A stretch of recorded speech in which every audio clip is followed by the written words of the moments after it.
আল্লাহ রাব্বুল আলামিন এমন রব, বাংলাদেশের কুকুর আর আমেরিকা ইউরোপের শীত প্রধান দেশের কুকুর একরকম নয়। আমাদের দেশের পশু ইউরোপ আমেরিকা শীত প্রধান দেশের পশু একরকম নয়। তার কারণ হলো আমাদের দেশে শীত কম, নাতিশীতোষ্ণ অঞ্চলের মধ্যে খানিকটা পড়ে যায়। এখানে পশুদের গায়ে কম পশম থাকলে কোনো অসুবিধা নাই। ভেড়া, ঘোড়া, কুকুর, বন্য প্রাণীকে কেউ তো কম্বল দেয় না, ল্যাপ দেয় না, রাজাই দেয় না, খাতা দেয় না, চাদর দেয় না। আল্লাহ রাব্বুল আলামিন তিনি এমন রব, শীত প্রধান দেশের পশুদের গায়ে পশম দিয়া চিরস্থায়ী কম্বল জড়ায় দিয়েছেন। এটা হচ্ছে রব। প্রতিপালনের পদ্ধতি কি সুন্দর করে তিনি প্রতিপালন করছেন, কি সুন্দর করে তিনি পশু পক্ষীগুলিকে তাদের আহার জোগাড় করছেন, প্রতিপালন করছেন। তিনি রব, মানুষকে সৃষ্টি করেছেন, আমাদেরকে সৃষ্টি করেছেন, সব প্রয়োজন মিটাইছেন। সুবহানাল্লাহ ওয়া বিহামদিহি, সকল প্রয়োজন মিটিয়েছেন, একটা জিনিস বাদ রাখেন। কোরআন হচ্ছে আল্লাহ পাকের দেওয়া এক মহান বিধান, যে কোরআনের কারণে আল্লাহ পাক আমাদেরকে হেদায়েত দান করেছেন। সুতরাং এই কোরআন হচ্ছে, কোরআনের মধ্যে যা আছে, গোটা কোরআনে যা আছে সব সূরা ফাতিহায় আছে। সুবহানাল্লাহ ওয়া বিহামদিহি। আল্লাহ পাক বলছেন আলহামদুলিল্লাহি রাব্বিল আলামিন। মুহাব্বতের সাথে পড়েন সবাই, আলহামদুলিল্লাহি রাব্বিল আলামিন। সমস্ত প্রশংসা, যাবতীয় প্রশংসা সে আল্লাহ পাকের, যিনি তামাম জাহানের পালনেওয়ালা রব।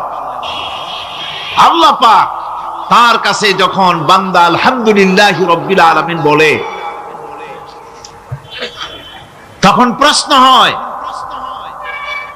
যে তার যার প্রশংসা তুমি করছো, তোমরা করছো, তার কি আরো কোনো গুণকীর্তন আছে নাকি?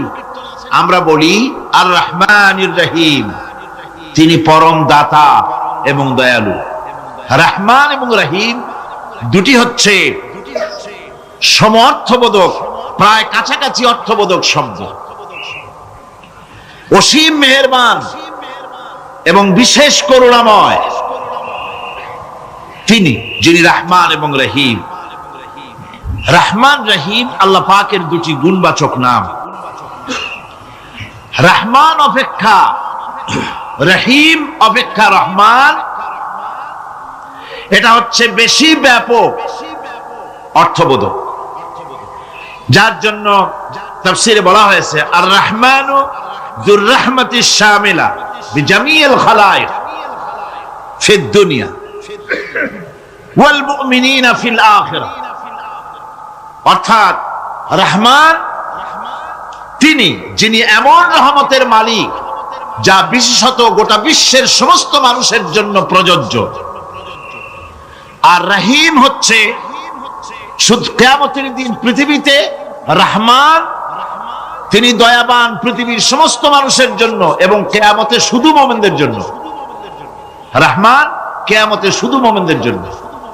আর রহিম হচ্ছে আর রহিম যুর রাহমাতি শামিলা লিল মুমিনিনা ইয়াউমিল কিয়ামা।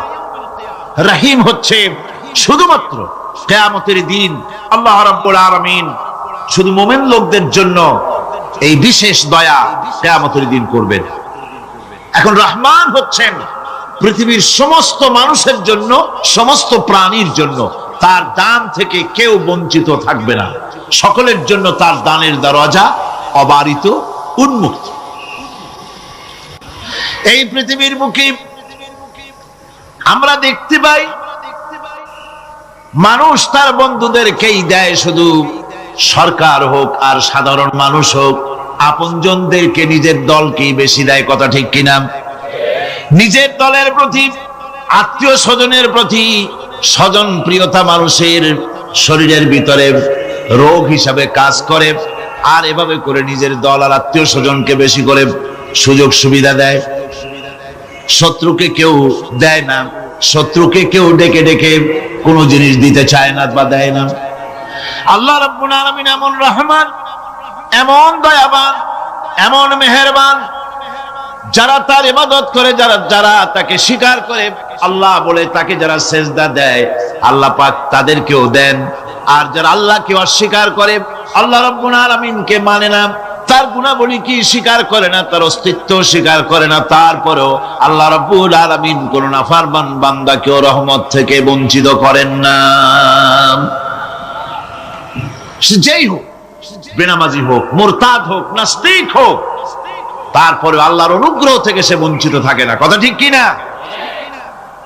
বরং এটাই আমরা দেখি, নামাজি, দিনদার, পরেজগার মানুষ তার বরং কম থাকে, সে বরং কম পায়। বাড়ি নাই, ঘর নাই, কলকারখানা নাই, আর নামাজ রোজা করে না, হজ যাকাত করে না, আল্লাহর সাথে বিরোধিতা করে, আল্লাহরে মানেই না, বলে দেয়ার ইজ নো গড, স্রষ্টা বলতে কেউ নাই। এই ড্রিঙ্ক অ্যান্ড বি মেরি, এই হচ্ছে তাদের থিওরি, তাদের দর্শন, তাদের ফিলসফি। এই জাতীয় লোকগুলি বরং দেখা যায় তারা ক্ষমতা পায়, বাড়ি হয়, গাড়ি হয়, কল হয়, কারখানা হয়, সম্মান পায়। এটা কেন? এর কারণ হচ্ছে আল্লাহ রাব্বুল আলামিন এই পৃথিবীর কোনো মূল্য দেন না। এই পৃথিবীর মূল্য যদি আল্লাহ পাকের কাছে একটা মশার ডানার তুল্য যদি হতো, আল্লাহ পাক বিদ্রোহীদেরকে, কাফেরদেরকে এক ঢোক পানি আল্লাহ পাক গিলতে দিতেন না।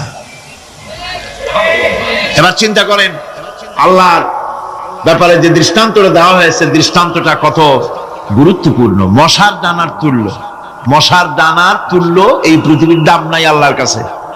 আপনাকে যদি কেউ 10 লক্ষ মশার ডানা বহু কষ্ট করে জোগাড় করিয়া যদি কেউ দেয়, তাহলে আপনি কয় টাকা দিয়ে কিনবেন? 4 পয়সা দিয়েও একজনে বলছে 4 পয়সা দিবেন। তাহলে বোঝেন এর কোনো মূল্য নাই। একটা মশার ডানার তুল্য মূল্য আল্লাহ পাক এই পৃথিবীর দেন না, যার কারণে অবারিত উন্মুক্ত হস্তে আল্লাহ পাক সমস্ত মানুষের জন্য, প্রাণী জগতের জন্য তিনি করুণা করেছেন সকলকে। এই করুণাময় রহমান আল্লাহ পাক, তিনি গুনাহগারদেরকে, যারা আল্লাহ পাকের ফরমাবরদারি করতেছে, তাদেরকে সকলকে আল্লাহ পাক সমানভাবে তার জিনিসগুলিকে তিনি দিয়ে দিচ্ছেন। এটা হচ্ছে রহমান।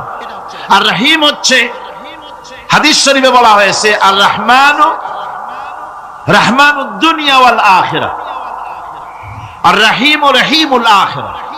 মুমিন রহমান তো শুধু আল্লাহ পাক দুনিয়া এবং আখিরাতের জন্য, আর রহিম শুধুমাত্র আখিরাতের জন্য। আবার কোন কোন আয়াতে বলা হয়েছে যে আল্লাহ পাক দুনিয়ার মানুষের জন্য রহিম।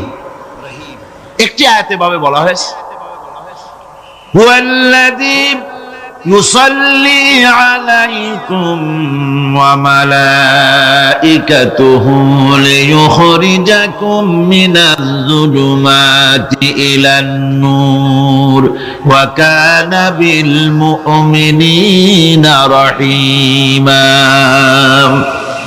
সে আল্লাহই তোমাদের প্রতি রহম করেছেন, রহমত নাজিল করেছেন, এবং তার ফেরেশতাগণ এই উদ্দেশ্যে যে তোমাদেরকে তিনি অন্ধকার থেকে আলোর দিকে বের করে নিয়ে আসবেন। আর তিনি হচ্ছেন মুমিনদের জন্য রহিম, অত্যন্ত দয়াবান।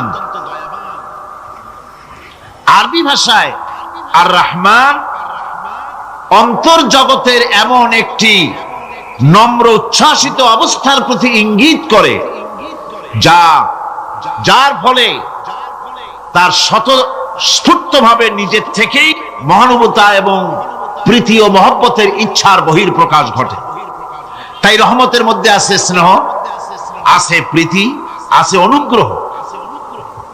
আল্লাহ পাকের রহমতটা কি জিনিস? সেটা হচ্ছে রাহমাতি ওয়াসিআত কুল্লা শাই। আমার রহমত দিয়ে সমস্ত জিনিসকে ঢেকে রাখা হয়েছে। প্রত্যেকটি জিনিসের ভিতরে আল্লাহ পাকের রহমত রয়েছে। রহমত ছাড়া এই পৃথিবীতে মানুষের চলার কোনো পথ নাই। সমস্ত ব্যাপারেই আল্লাহ পাকের রহমত আর রহমত। আমরা যখন বললাম আর রহমানির রহিম, বলেন সবাই আর রহমানির রহিম। আবার প্রশ্ন হয়, বান্দা বুঝলাম, আরো কোনো কোয়ালিটি, আরো কোনো বৈশিষ্ট্য তার আছে নাকি? আমরা বলি মালিকি ইয়াউমিদ্দিন। তিনি তিনি হচ্ছেন বিচার দিনের মালিক, শেষ বিচারের মালিক তিনি। একদিকে এটাকে ব্যালেন্স করা হয়েছে, একদিকে অফুরন্ত রহমত, যার কোনো কুল নাই, কিনারা নাই। এখন আদল দরকার। এখন কি দরকার? আদল, ইনসাফ দরকার। আল্লাহ পাক একদিকে অফুরন্ত রহমত আর নিয়ামত দিয়ে পৃথিবীকে ছেড়ে রেখেছেন, অপর দিকে বলেছেন আমি হচ্ছি বিচার দিনের মালিক, সেদিন আমি বিচার করব। সেই বিচারের ভিতরে কোনো পক্ষপাতিত্ব থাকবে না, হবে না। সেখানে তিনি হবেন আহকামুল হাকিমিন, ওইটা হবে সুপ্রিম কোর্টের সুপ্রিম কোর্ট। সেই পরকালে, সেই কিয়ামতের মাঠে আপনাকে আমাকে সকলকে উপস্থিত হতে হবে, নাকি হবে না? সবাইকে উঠতে হবে। এই দিন শব্দটি কোরআনে কারিমে বহু জায়গায় বলা হয়েছে এবং বিভিন্ন অর্থে ব্যবহার করা হয়েছে। যেমন দিন শব্দের অর্থ প্রভাব, প্রতিপত্তি, আধিপত্য, ইতাআত, বন্দিগি, দাসত্ব, আনুগত্য, নীতি, পথ, পন্থা, হিসাব, ফায়সালা, প্রতিদান, প্রতিফল, এরকম অনেক অর্থ, অনেক অর্থে দিন শব্দ কোরআনে কারিমের মধ্যে ব্যবহৃত হয়েছে। কিন্তু এখানে মালিক ইয়াউমিদ্দিন, এই দিন এখানে ব্যবহার করা হয়েছে প্রতিফল অর্থে। প্রতিফলের দিন, যেদিন প্রতিফল দেওয়া হবে, তিনি হচ্ছেন সেই দিবসের অধিপতি, সেই দিবসের মালিক। এবার প্রশ্ন হচ্ছে, তোমরা যারা আমার প্রশংসা করলে তোমরা কারা? জবাবে আমরা বলছি ইয়্যাকা না'বুদু ওয়া ইয়্যাকা নাস্তাঈন। আয় আমার রব, আমরা হচ্ছি তোমার বান্দা, একমাত্র তোমারই গোলামি করি, একমাত্র তোমারই, একমাত্র তোমারই ইবাদত করি। আর কারো ইবাদত, এই শব্দটা লাগাইলে কি বোঝা যায়? যে আর কারো করি না, একমাত্র তোমারই ইবাদত করি আর একমাত্র তোমারই কাছে সাহায্য প্রার্থনা করি। ইয়্যাকা না'বুদু ওয়া ইয়্যাকা নাস্তাঈন। আল্লাহ রাব্বুল আলামিন আমাদেরকে সৃষ্টি করেছেন আসলে এইটার জন্য। সৃষ্টি করেছেন কিসের জন্য? কোরআনে কারীমের মধ্যে আল্লাহ রাব্বুল আলামিন বলেন, ওয়ামা খালাকতুল জিন্না ওয়াল ইনসা ইল্লা লিয়াবুদুন। আমি মানুষ এবং জিনকে সৃষ্টি করেছি শুধুমাত্র আমার ইবাদতের জন্য, আমার গোলামির জন্য, আমার আনুগত্যের জন্য। কত বড় মেহেরবান তিনি, কত দয়ালু তিনি। তার কাছে চাওয়ার ভাষাটাও তিনি আমাদের শিখাই দিলেন। জনগণ সুবহানাল্লাহ। রব্বুল আলামিন আমাদের শিখালেন, এভাবে চাও, ইহদিনাস সিরাতাল মুস্তাকিম সিরাতাল্লাযীনা আন'আমতা আলাইহিম গায়রিল মাগদুবি আলাইহিম ওয়ালাদ-দাল্লিন। আয় আল্লাহ, ইহদিনাস সিরাতাল মুস্তাকিম, একটা রাস্তা চাই, সহজ সরল সঠিক একটি পথ চাই তোমার কাছে। সেই পথটা চাই যে পথ হচ্ছে নিয়ামত প্রাপ্তদের, অভিশপ্ত এবং পথভ্রষ্টদের পথ নয়। যে পথ নিয়ামত প্রাপ্তদের, ওই ধরনের একটা পথ আমরা চাই। পথ দেখাবার মালিককে কোরআনে কারীম বলছে, আল্লাহ রাব্বুল আলামিন বলেন, ওয়া আলাল্লাহি কাসদুস সাবিলি ওয়া মিনহা জাইরুন ওয়ালাউ শাআ লাহাদাকুম আজমাইন। ওয়া আলাল্লাহি কাসদুস সাবিল, সোজা রাস্তা বলে দেওয়ার দায়িত্ব আমি আল্লাহর। সোজা রাস্তা বলে দেওয়ার দায়িত্ব কার? তিনি বলছেন, বলার দায়িত্ব আমার, সোজা রাস্তাটা আমি বলে দেব।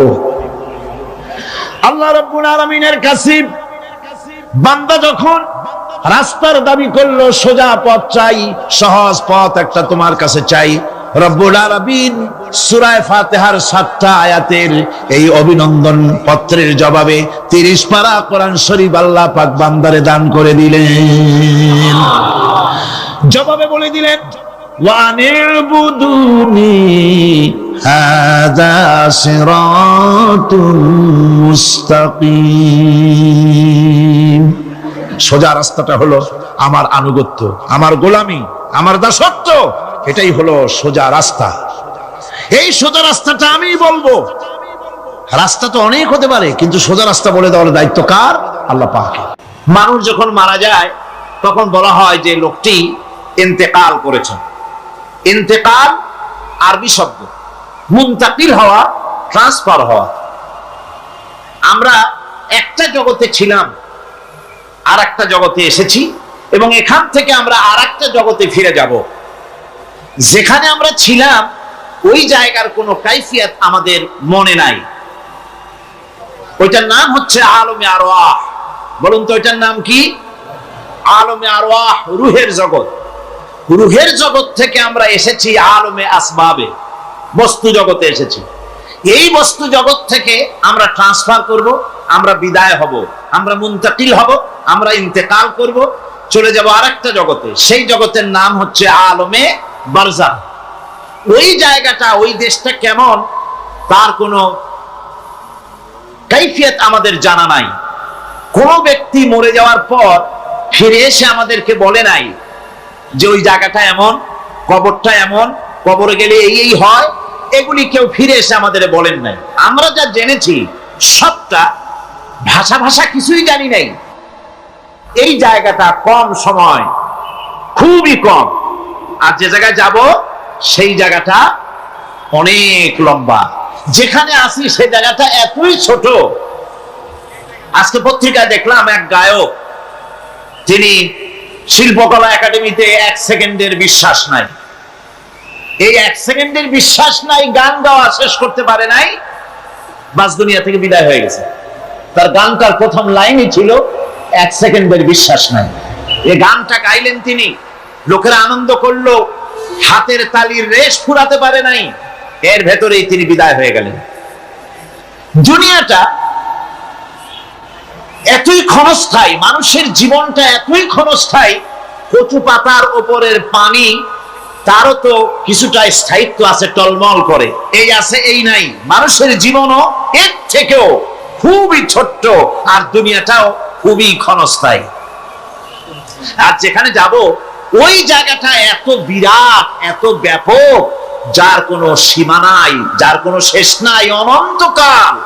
কত বছর থাকতে হবে তার কোনো সীমানাও আমাদের জানা নাই, কত বছর থাকা লাগবে।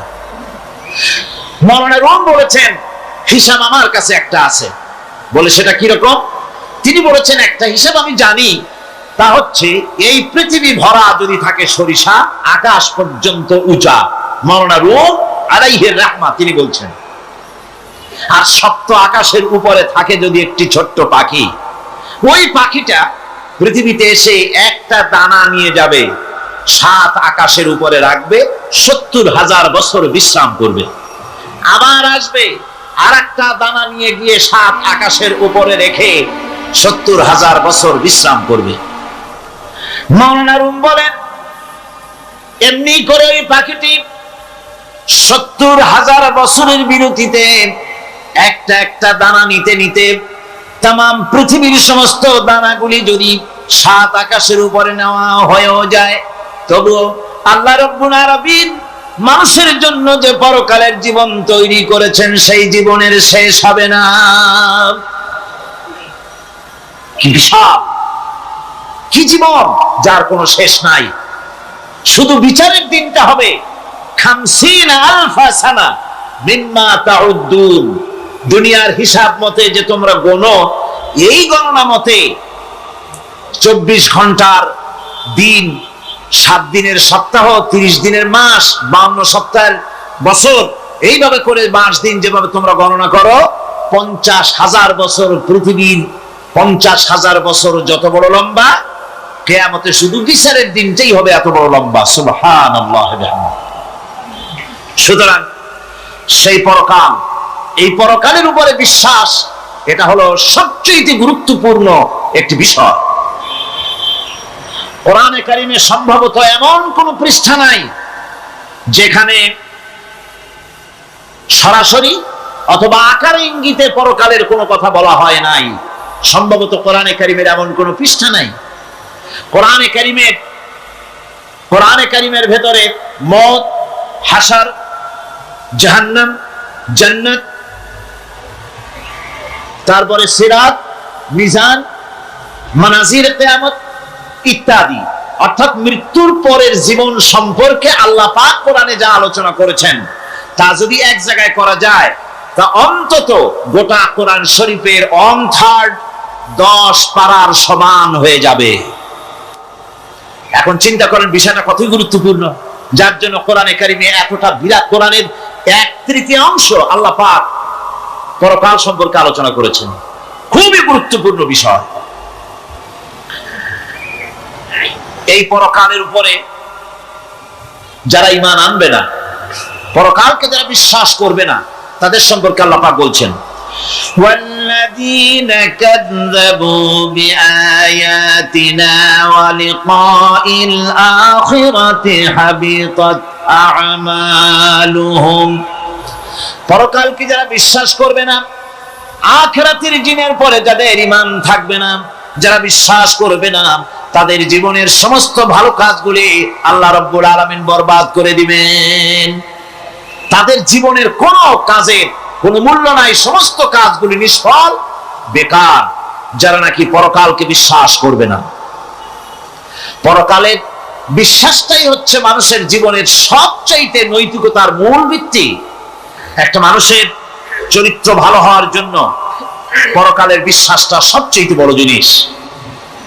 মানুষ ভালো মন্দ, পরকালের দরকারটা কি? প্রশ্ন উঠতে পারে, পরকালটা না হলে কি হইতো? পরকালটা এই জন্য হবে, এই জন্য দরকার যে পৃথিবীতে মানুষ অনেক ভালো কাজ করে, আবার অনেক খারাপ কাজও করে, দুরকমই করে। যত ভালো কাজ করে এই ভালো কাজের পুরস্কার পৃথিবীতে দেওয়া সম্ভব নয়। একটা মানুষ এত ভালো কাজ করলো, নামাজ পড়লো, রোজা রাখলো, হজ করলো, যাকাত দিল, তারপরে আল্লাহর দ্বীন প্রতিষ্ঠার জন্য কষ্ট করলো, জেল খাটলো, জরিমানা দিল, ফাঁসির মঞ্চে চড়লো, তার এত ভালো কাজের পুরস্কার এই পৃথিবীতে দেওয়া সম্ভব নয়। এজন্য এমন একটা সময় দরকার যেখানে এগুলি, এই বিরাট একটা লম্বা সময় তাকে পুরস্কার দেওয়া যায়, সেজন্য পরকালের প্রয়োজন। আবার পৃথিবীতে এমন বহু লোক আছে যারা এত অন্যায় করে যে অন্যায়ের শাস্তি পৃথিবীতে এই সীমিত সময় দেওয়া সম্ভব নয়। যেমন দৃষ্টান্ত দিতে গিয়ে আমি বলি যে একটা মানুষ যদি একটা মানুষকে হত্যা করে, তাহলে আপনি তাকে ওই একটা হত্যার বিনিময়ে তাকেও আপনি হত্যা করলেন, তাকেও ফাঁসি দিয়ে দিলেন। কিন্তু একটা মানুষ যদি লক্ষ লক্ষ মানুষ হত্যার কারণ হয়, একটা মানুষ যদি অনেকগুলি মানুষ মারে, তাহলে অনেকগুলি মানুষ মারার শাস্তি তো একটা জীবনের উপরে আপনি দিতে পারেন না। তাকে তো, তার জীবন তো একটাই, তার জীবন কয়টা? একটা গুলি করলেন, ফাঁসি দিয়ে দিলেন, তার একটা জীবন গেল। কিন্তু সে তো মেরেছে অনেক, তার কারণে তো লক্ষ লক্ষ মরছে। কাজে এই শাস্তি পৃথিবীতে দেওয়া সম্ভব নয় বলে এমন একটা জায়গা দরকার যেখানে এই ধরনের বড় রকমের শাস্তি, দীর্ঘমেয়াদী শাস্তি দেওয়া যায়, শরীরটাও সেরকমের বানানো যায়, এই ধরনের করে একটি জায়গা দরকার। সেই জায়গার নাম হচ্ছে পরকাল, সেই জায়গাটার নাম হচ্ছে আখিরাত। সুতরাং পরকালে যে বিশ্বাসী ব্যক্তি, সে ব্যক্তি চুরি, ডাকাতি, জেনা, ব্যভিচার, হত্যা, ধর্ষণ ইত্যাদি থেকে তিনি হবেন মুক্ত। আর যে ব্যক্তি পরকালকে বিশ্বাস করবে না, তার দ্বারা হবে না এমন কোনো কাজ নাই, সবকিছুই তার দ্বারা সম্ভব। এরপরে আল্লাহ পাক বলছেন যে পরকাল বিশ্বাস মানুষকে দায়িত্ববান বানায় দেয়। পরকালের বিশ্বাস মানুষকে কি বানায়? দায়িত্ববান বানায়। যেহেতু তোমার তো খালি খালি সৃষ্টি করা হয় নাই। আল্লাহ রাব্বুল আলামিন কোরআনে কারীমের মধ্যে বলছেন আফাহাসিবতুম আন্নামা খালাকনাকুম আবাসাম ওয়া আন্নাকুম ইলাইনা লা তুরজাউন। লোকেরা কি ভেবেছে? তোমরা কি এটাই মনে করেছো যে আমি তোমাদেরকে এমনি এমনি সৃষ্টি করেছি আর তোমাদেরকে আমার কাছে ফিরে আসতে হবে না? এটাই কি ভেবেছো তোমরা? তোমাদেরকে সৃষ্টি করা হয়েছে এবং তোমাদেরকে আমার দরবারে সকলকেই ফিরে আসতে হবে। পৃথিবীতে এমন কেউ নাই যে পৃথিবীতে টিকে থাকতে পারবে, সমস্ত মানুষকেই আল্লাহর দরবারে ফিরে যেতে হবে। আল্লাহ পাক কোরআনে কারীমের অন্যত্র বলেছেন আয়াহসাবুল ইনসানু আইয়ুতরাকা সুদা। মানুষ কি ভেবেছে যে আমি তাকে নিরর্থক সৃষ্টি করেছি, তার কোনো হিসাব হবে না, তার কোনো দেখার মতো কেউ নাই, তাকে এমনি এমনি আমি সৃষ্টি করেছি? তা না, প্রত্যেকটি মানুষকেই বিচক্ষণতার দাবি হিসেবে সৃষ্টি করা হয়েছে এবং তার সব কিছুকেই দেখা হচ্ছে। আল্লাহ পাক সব দেখতে পাচ্ছেন, তার নজরের সামনে আছে। আল্লাহ পাক দেখেন এবং শোনেন। আমরাও দেখি, আমরাও শুনি, কিন্তু আল্লাহ পাকের দেখা আর আমাদের দেখা, আল্লাহর শোনা আর আমাদের শোনা একরকম নয়। আমরা এই মাহফিলের বাইরে কি হচ্ছে আমরা দেখতে পাই না, ঠিক কিনা গণ? রাতের বেলা আমরা আমাদের নিজেদেরকেও দেখি না, এমনকি আমরা আমাদের পেছনে কি হয়, পিছনে কি আছে তাও দেখি না। আপনারা যে আমার সামনে বসে আছেন, আপনাদের পেছনে লোকটা কি করতেছে তা আপনি দেখতে পাচ্ছেন।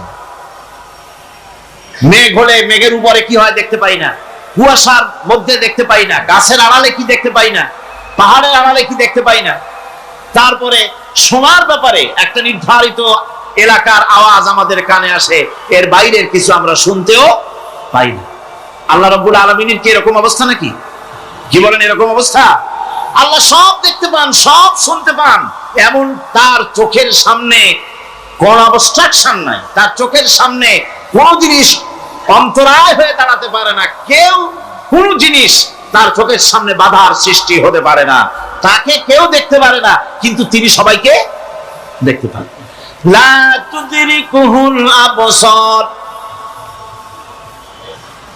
তাকে কোন দৃষ্টিশক্তি তাকে দেখতে পাবে না। সমস্ত দৃষ্টিশক্তিকে তিনি দেখবেন, কিন্তু তাকে কেউ দেখতে পারবে না। সুবহানাল্লাহ ওয়া বিহামদিহি। সুতরাং তিনি সব দেখেন এবং সবই শোনেন। এই বিশ্বাস মানুষকে দায়িত্ববান বানায়। এই বিশ্বাস মানুষকে কি বানায় জোরে গান? দায়িত্ববান বানিয়ে দেয়।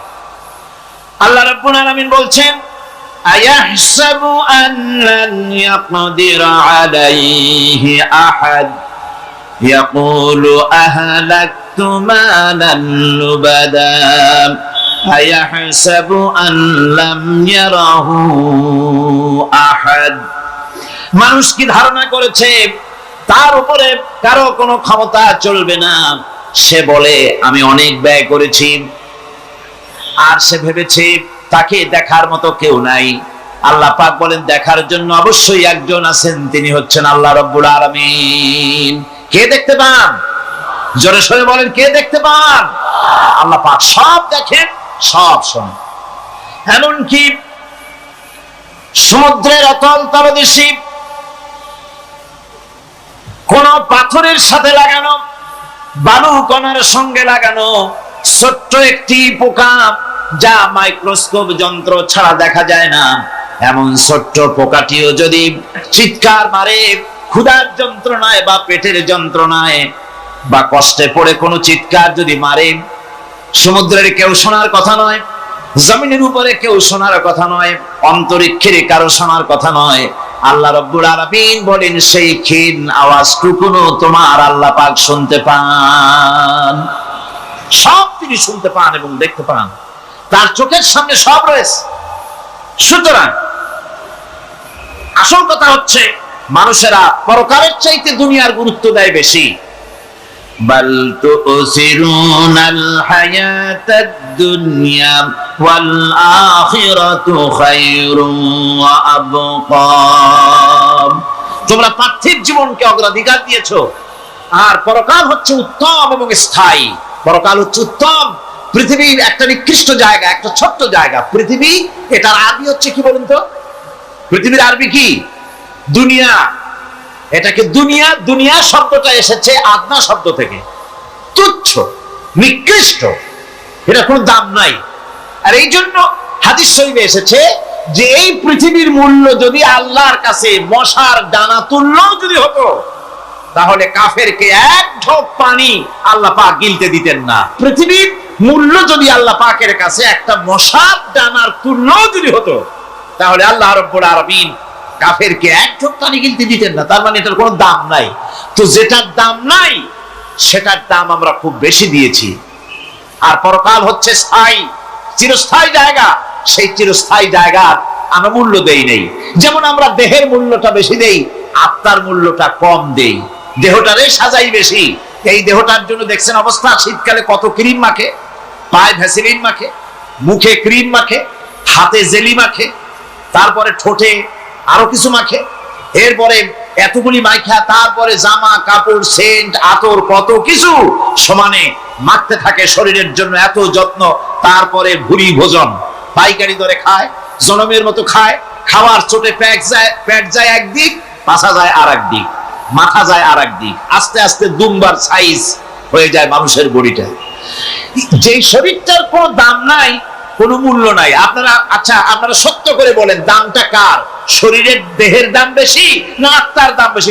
কোনটার দাম? কার দাম? আত্মাটার দাম বেশি। এটা মুখ দিয়ে বললেন, কিন্তু আসলে মনের কথা হলে আত্মারে আপনারা কিছু খাইতে দিতেন। আত্মাকে তো কিছু খেতে দেওয়া হয় না, দেহটারই। আত্মাটার দাম যদি বেশি না হবে, মানুষ মরে গেলে পরে যায়টা কি?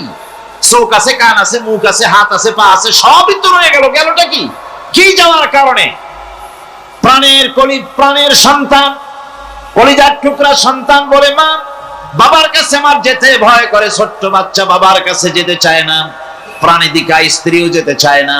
মা বাবা আত্মীয় স্বজন সবাই বলে, তাড়াতাড়ি বিদায় করো, তাড়াতাড়ি বিদায় করো। কি যাওয়ার জন্য?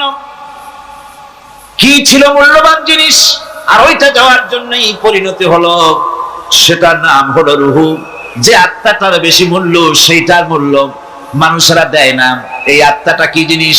আল্লাহ পাক নবীর কাছে প্রশ্ন করা হয়েছে রূহ সম্পর্কে, আল্লাহ তার জবাব দিয়েছেন, ওয়াইয়াস আদুনাকা আনির রূহ কুলির রূহু মিন আমরি রাব্বি। নবী হে, আপনাকে প্রশ্ন করা হয় রূহ কি জিনিস, আপনি বলুন এটি হচ্ছে আল্লাহর হুকুম। আল্লাহর একটা হুকুম মানুষের ভিতরে কাজ করে। এটা এতই গুরুত্বপূর্ণ, ওটা থাকলে আমরা বাঁচি, ওটা না থাকলে আমরা মরে যাই। এখন যেটার গুরুত্ব বেশি সেটাকে খাইতে দেই না, সেটার জন্য কোনো যত্ন নাই, খোঁজ নাই, খবর নাই। সকালবেলায় ব্রেকফাস্ট, নাস্তা, লাঞ্চ, ডিনার, বিকালের চা, ফলারি, কোনো জিনিসের অভাব নাই, সমানে খায় আর সমানে শরীরটারে বাঁচায়। আর যেটার কারণে বডিটা বাঁচে তার কোনো খোঁজ খবর নাই, ওটারও কিছু খাবার দিতে হবে। ওটারে কি খাওয়াবেন? ওটাই কি ফুলকপি খাবে? শীতের দিনে লাল শাক খাবে? লট্টে মাছ খাবে নাকি? খাবেন। রূপচান্দাও খাবেন। শীতকালের ভাপা পিঠাও না, ধুপি পিঠা কি কন আপনারা, এগুলোও খাবেন। সুতরাং এই যে শরীর, আপনার আত্মাটা, ওরে খাইতে দিবেন কি? ও কচু খায় না, মূলাও খায় না, দুধও খায় না, পনিরও খায় না, ঘিও খায় না, মাছ গোশতও খায় না। যেহেতু এই আত্মাটা এসেছে রুহের জগৎ থেকে, তাই ওর খাদ্য এই পৃথিবীতে বানানো হয় নাই। দেহ তৈরি হয়েছে মাটি থেকে, মাটির উপাদান দিয়ে, সেজন্য তার খাদ্য বানানো হয়েছে মাটির উপাদান দিয়ে। আর আত্মা যেহেতু এসেছে আল্লাহর কাছে থেকে, রুহের জগৎ থেকে, সেজন্য আল্লাহ রাব্বুল আলামিন আত্মার খাদ্য পাঠিয়েছেন লৌহ মাহফুজ থেকে। খাদ্যের নাম হচ্ছে তেলাওয়াতে কোরআন। তেলাওয়াতে কোরআন। কোরআনে কারীম তেলাওয়াতে আত্মার সমৃদ্ধি হতো। কোরআনে কারীমের তেলাওয়াত, অনুধাবন, এর দ্বারা আত্মার সমৃদ্ধি হতো। যেহেতু কোরআন হচ্ছে রুহের খোরাক, সেই খোরাক দেওয়া হচ্ছে না তাকে। কাজে আমি বলতেছিলাম যে যে জিনিসের মূল্য বেশি আমরা তার মূল্য দিতে জানি না, যেটার মূল্য কম সেটার মূল্য দেই বেশি। অনুরূপ ভাবে এই পৃথিবীর কোন দাম নেই, আল্লাহ পাক বলছেন সেই জিনিসটার মূল্য আমরা বেশি দিলাম, আর পরকালের চিন্তা আমাদের দিল থেকে উবে গেল। এজন্য আল্লাহ রাব্বুল আলামিন বলেন, ইন্নাল্লাযীনা লা ইউমিনুনা বিল আখিরাতি যায়্যানা লাহুম আ'মালাহুম ফাহুম ইয়ামাহুন। যারা পরকালের প্রতি ঈমান আনে না, পরকালকে যারা বিশ্বাস করে না, তাদের ক্রিয়াকাণ্ডকে তাদের কাছে চিত্তাকর্ষক বানায় দেওয়া হয়। আর এভাবে তারা পথভ্রষ্ট হয়ে যায়। দুনিয়া তাদের কাছে বেশি মজা লাগে, দুনিয়াটা বেশি ভালো লাগে। ভাই হুজুর, তাফসীরের মাহফিল ভালো লাগে। আবার যখন কীর্তন শুনতে যাই, সিনেমা দেখতে যাই, তাও খারাপ লাগে না, তাও ভালো লাগে। মিলাদ শরীফও ভালো লাগে, কীর্তনও ভালো লাগে, ওয়াজ মাহফিলও ভালো লাগে, গানও ভালো লাগে, সিনেমাও ভালো লাগে। এই যে দুই জিনিস ভালো লাগে, এটা হলো মুনাফিকি রোগ। এটা কি রোগ? বলেন না সবাই, এটা কি রোগ? মুনাফিকি রোগ। ইমানের স্বাদ যখন নষ্ট হয় তখন এই অবস্থার সৃষ্টি হয়। বিষাক্ত সাপ যখন মানুষকে দংশন করে, রাতের অন্ধকারে বিষাক্ত সাপে মানুষকে দংশন করেছে, ওঝা আনা হলো। ওঝা এসে সর্বপ্রথম টেস্ট করবে যে সাপটা কি বিষাক্ত না এমনি সাধারণ সাপে তাকে দংশন করেছে, সাপটা কি ধরনের। এটা টেস্ট করার জন্য সাপে কাটা রোগীর মুখে ওঝা মুখের মধ্যে খুব ঝাল মরিচ অথবা লবণ এটা দেয়। দিলে পরে সে যদি বলে পানি পানি লাগে, খুব ঝালওয়ালা মরিচ কিন্তু মুখে পানি পানি লাগে, বুঝতে হবে বিষাক্ত সাপে কামড়িয়েছে। আর যদি ঝালকে ঝাল বলে, লবণকে লবণ বলে, তিতকে তিতো বলে, তাহলে বোঝা যাবে বিষাক্ত সাপে কামড়ায় নাই। তো বিষাক্ত সাপের প্রধান আলামত হলো এই, বিষাক্ত সাপে যখন মানুষকে কাটে তখন তার প্রথম বিষক্রিয়া হচ্ছে তার রক্তকে জাম করে দেয় আর জিহ্বার স্বাদকে নষ্ট করে দেয়। এই পৃথিবীতে যত বিষাক্ত সাপ আছে সবচাইতে মারাত্মক আর বিষাক্ত সাপ হচ্ছে শয়তান। সবচাইতে বিষাক্ত সাপ কি? এই শয়তান যাকে ওয়াসওয়াসা দেয়, শয়তান যাকে দংশন করে, শয়তান যারে ফুটবল বানাতে পারে, সর্বপ্রথম তার ইমানের স্বাদ নষ্ট করে দেয়। তখন আখিরাত ভালো লাগে না, তখন মসজিদ ভালো লাগে না, তখন ওয়াজ মাহফিল ভালো লাগে না, তাফসীর মাহফিল ভালো লাগে না, তখন সিনেমা পছন্দ হয়, গান পছন্দ হয়, মেলা পছন্দ হয়, সাংস্কৃতিক অনুষ্ঠান, নাচ, উল্টোপাল্টা কাম এই সমস্ত পছন্দ হয়। আল্লাহর ইসলাম ভালো লাগে না, পছন্দ হয় না। আল্লাহ পাক বলেন পরকালকে যারা অস্বীকার করে তাদের মনের তাদের জন্য এই দুনিয়াটাকেই তাদের সামনে চিত্তাকর্ষক, তাদের ক্রিয়াকাণ্ডকে চিত্তাকর্ষক করে দেওয়া হয় আর এর ভেতরেই তারা পড়ে থাকে। ফলে এই সব পরকালে অবিশ্বাসী লোকগুলি অহংকারী হয়। তারা কি হয়? আল্লাহ পাক বলেন فَالَّذِينَ لَا يُؤْمِنُونَ بِالْآخِرَةِ قُلُوبُهُمْ مُنْكِرَةٌ وَهُمْ مُسْتَكْبِرُونَ। পরকালের প্রতি যারা ঈমান আনে না, পরকালকে যারা বিশ্বাস করে না, তাদের মন সত্য কথাকে অস্বীকার করে আর এই লোকগুলি অহংকারী হয়ে যায়, ধরাকে সরাক জ্ঞান করে। কি হলো রে, এই অবস্থার সৃষ্টি হয়ে যায়। সে মনে করে যে পৃথিবী আমার, উলট পালট করে দে মা, লুটে পুটি খাই। পরকালে বিশ্বাস নাই, যা খুশি সে তখন তা করতে থাকে এবং অহংকারী হয়ে যায়। পরকালীন জীবনের অস্বীকৃতি আজকে নতুন কিছু নয়। আজও এক শ্রেণীর লোক আছে যারা বলে পরকাল বলে কিছুই নাই। আল্লাহ সম্পর্কে বলে দেয়ার ইজ নো গড, স্রষ্টা বলতে কিছু নাই। পরকালকেও বিশ্বাস করে না এমন লোক আমাদের দেশে আছে কিনা? কম, যেরকম আছে কিনা? যথেষ্ট তৈরি হয়েছে এবং বর্তমান সময় বেশি তৈরি হয়েছে। অতীতের কোন সময় ইসলাম আর মুসলিম সেন্টিমেন্ট এত আহত হয় নাই যত এই কয়েক বছরের মধ্যে হয়েছে, ঠিক কিনা? পরকালকে অস্বীকার করেছে, কোরআন শরীফকে আগাগোড়া সংশোধনের কথা বলেছে, আল্লাহকে মিথ্যাবাদী বলেছে। নাউজুবিল্লাহ পড়েন না কেন? নাউজুবিল্লাহি মিন যালিক। আল্লাহকে মিথ্যাবাদী বলা হয়েছে, কোরআনের সংশোধনের দাবি উঠেছে, মাদ্রাসার ভেতরে ডাকাত দুষ্ট পয়দা হয় বলা হচ্ছে। এভাবে করে তারা আল্লাহকে অস্বীকার করেছে, কোরআনকে অস্বীকার করেছে, পরকালকে অস্বীকার করছে। পরকালকে সেই অতীতের যুগের কাফেরাই অস্বীকার করে নাই, বর্তমান যুগেরও এক শ্রেণীর লোকেরা, তারা আবার মুসলমান নামধারী, নাম মুসলমানি নাম লাগানো আছে, পরকালকে তারা অস্বীকার করছে। এদের ভিত্তি হচ্ছে এই, তারা বলে ইন হিয়া ইল্লা হায়াতুনাদ দুনিয়া ওয়া মা নাহনু বিমাবউসিন। তারা বলে এই দুনিয়ার জীবনটাই একমাত্র জীবন, এই দুনিয়ার জীবনই হলো একমাত্র জীবন, আমরা উঠবো না পরকালে। পরকাল বলে কিছুই নাই, পরকাল বলে কোনো জিনিস নাই, আমাদেরকে কিয়ামতে আল্লাহর দরবারে ওঠা লাগবে না। সুতরাং তারা ওমর খৈয়ামের মুরিদ হয়ে যায়। তারা বলতে থাকে এই বেলা ভাই মদ খেয়ে নাও, কাল নিশীতের ভরসা কই, চাঁদনি জাগিবে যুগ যুগ ধরি, আমরা তোমার রবনাশ হই। যত পারো মদ খাও, নগদ যা পাও হাত পেতে নাও, বাকির খাতায় শূন্য থাক। দূরের বাদ্য কিলাপ শুনে মাঝখানে যে বেজায় ফাঁক। এই জন্য কোরআনে কারীম আল্লাহ পাক বলছেন, লাইসাল বিররা আন তুওয়াল্লু ওয়ুজুহাকুম কিবালাল মাশরিকি ওয়াল মাগরিব, পূর্ব পশ্চিমে কয়বার মাথা ঘুরালা, এইটাই তোমার পুণ্যবান সৎ কাজ হওয়ার এটা নমুনা নয়। প্রকৃতপক্ষের সৎ কাজ হচ্ছে আল্লাহ বিশ্বাস করা এবং পরকালে বিশ্বাস ভিত্তিক জীবন গড়া।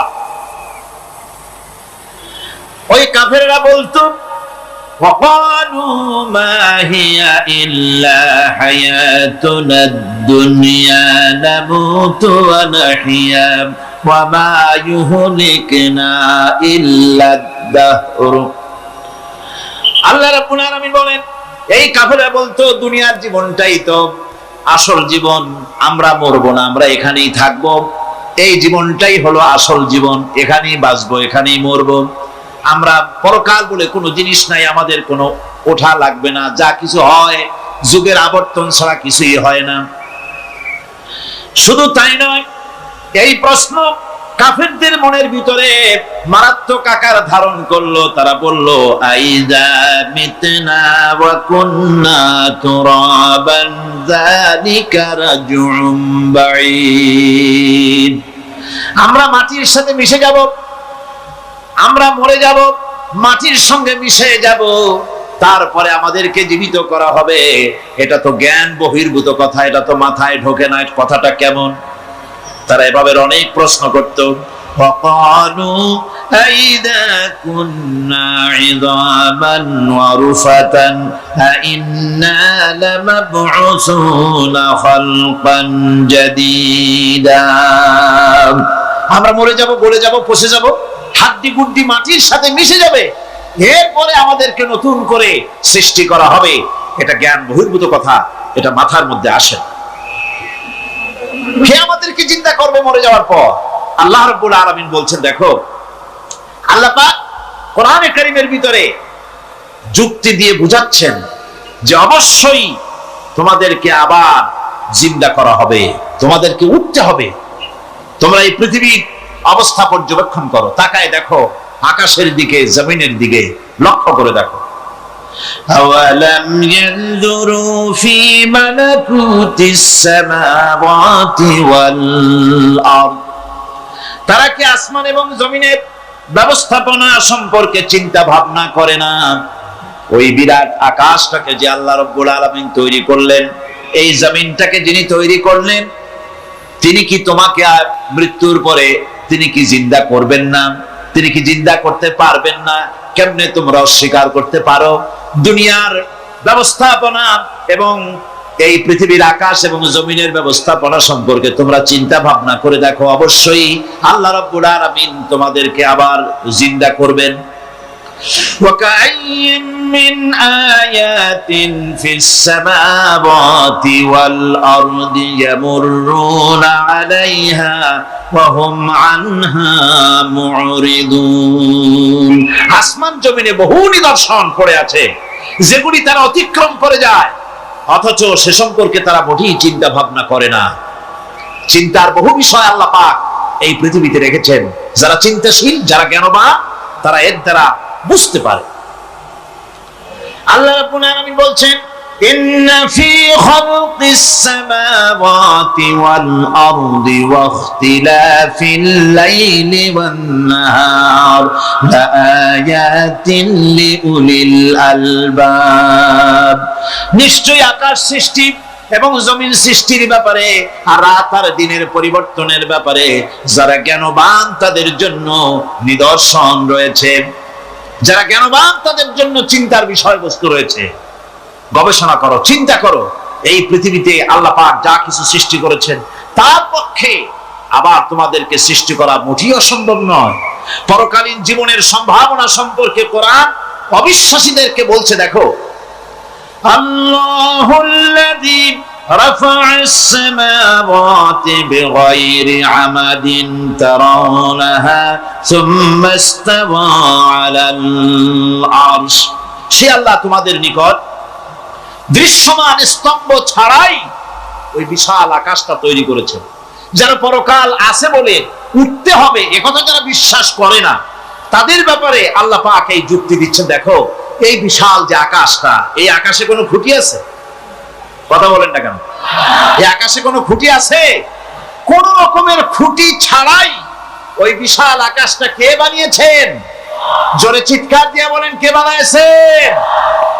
এই যে শামিয়ানা, একটা বিশাল প্যান্ডেল, এই প্যান্ডেলে খুঁটি আছে না নাই? শুধু আছে না, একটা দুইটা না, জনমের মতো খুঁটি আছে। চতুর্দিকে তাকায় দেখেন কত খুঁটি। এতটুকু একটা শামিয়ানায় শত শত খুঁটি লাগতেছে কাপড়টা ধারণ করবে বলে। কি ধারণ করবে? কাপড়। আর অত বড় বিশাল আকাশ, সে আকাশটার কোনো খুঁটি আছে? আল্লাহ পাক বলছেন কোন দৃশ্যমান খুঁটি ছাড়াই এত বড় বিশাল আকাশটা তোমার মাথার উপরে দাঁড়িয়ে আছে এবং আল্লাহ পাক আরশের উপরে দীপ্তমান হয়ে আছেন। এগুলি দেখেও কি তোমার মাথার মধ্যে কোনো চিন্তা আসে না যেটা কি করে সম্ভব হলো? অনেকে তো এমন আছে শিক্ষিত লোক, তারা আবার বলে কি, কয় যে না আকাশ বলে কিছু নাই, ওই অনেক দূরে তো সেই জন্য নীলে নীলে দেখা যায়, আসলে কিছু নাই। আকাশ, কোরআনে কারীমের মধ্যে আকাশ সম্পর্কে যে কথা বলা হয়েছে, বিশাল, যার কোনো কূল নাই, কিনারা নাই, মহাশূন্য। আমি সামনে বলবো আকাশ সম্পর্কে কথা আসতেছে। আল্লাহ পাক বলছেন দেখো ওই বিশাল আকাশটাকে আমি সৃষ্টি করে রেখেছি, কোনো খুঁটি লাগাই নেই। তোমার মতো একটা ছোট্ট মানুষ সৃষ্টি করেছি, মরে যাওয়ার পর মাটির সাথে মিশে যাবা, আবার তোমাকে যে আমি উঠাবো, এ ব্যাপারে তোমার চিন্তার মধ্যে দুর্বলতা আসলো কেন যে সেই আল্লাহ রাব্বুল আলামিন তোমাকে উঠাতে পারবেন না? وسخر الشمس والقمر كل يجري لأجل مسمى। তিনি চন্দ্র সূর্যকে আজ্ঞাবর্তী করেছেন, প্রত্যেকে তার নির্দিষ্ট সময় সীমা মতো চলাফেরা করতেছে। তুমি তো ছোট একটা মানুষ, অত বড় বিশাল সূর্যটা, বিরাট চন্দ্রটা সব গতিমান, আল্লাহর হুকুমে সব চলাফেরা করতেছে, কথা ঠিক কিনা? এই সবগুলি আল্লাহ রাব্বুল আলামিন দুনিয়ার মানুষের সামনে তুলে ধরেছেন। তাকায় দেখো, নজর করে দেখো, এই সুন্দর করে জমিন ও আসমানকে সৃষ্টি করেছি, চাঁদ সূর্যকে সৃষ্টি করেছি। এবার লক্ষ্য করো, আনতুম আশাদ্দু খালকান আমিস সামাউ বানাহা। তোমাদের সৃষ্টি করা বেশি কঠিন না ওই বিশাল আকাশটাকে তৈরি করা বেশি কঠিন? কোনটা বেশি কঠিন? সুতরাং সেই মহান আল্লাহ রাব্বুল আলামিন তিনি বলছেন, বান্দারা তোমারে বানানো কঠিন না ওই বিশাল আকাশটা বানানো কঠিন? অত বড় বিশাল আকাশটাই তো আমি তৈরি করেছি, তোমার মৃত্যুর পরে তোমাকে জিন্দা করা মোটেই কোনো কঠিন ব্যাপার নয়, এটা খুবই সহজ। ভাইরা আমার, আল্লাহ সুবহানাহু ওয়া তাআলা পৃথিবীর মানুষকে এসব দৃষ্টান্ত দিয়ে সুন্দর করে মানুষকে বুঝাচ্ছেন, তিনি মানুষকে পরিষ্কার করে বুঝিয়েছেন। আল্লাহ পাক বলেন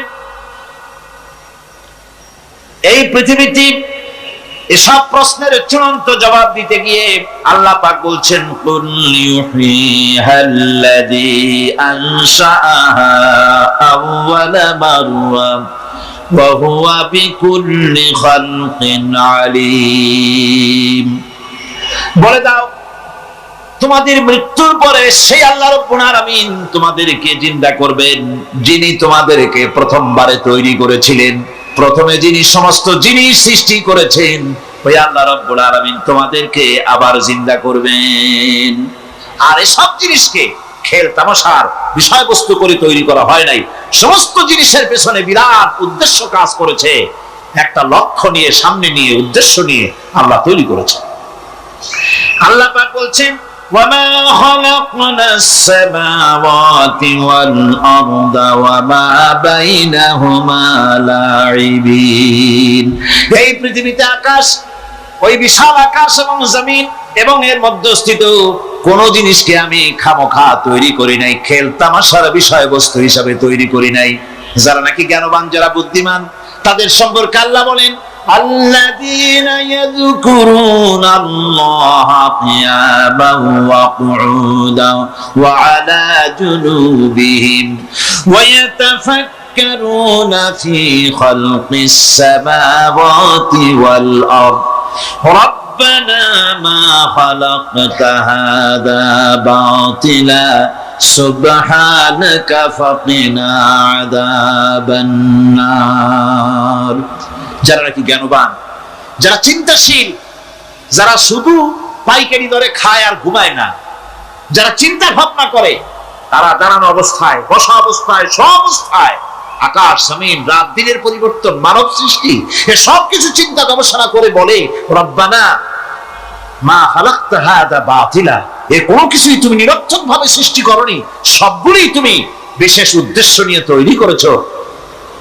ফাকিনা আযাবান নার, সুতরাং আমাকে জাহান্নামের আগুন থেকে তুমি রক্ষা করো, আমাকে তুমি রক্ষা করো। আমরা সবাই বলি আমিন।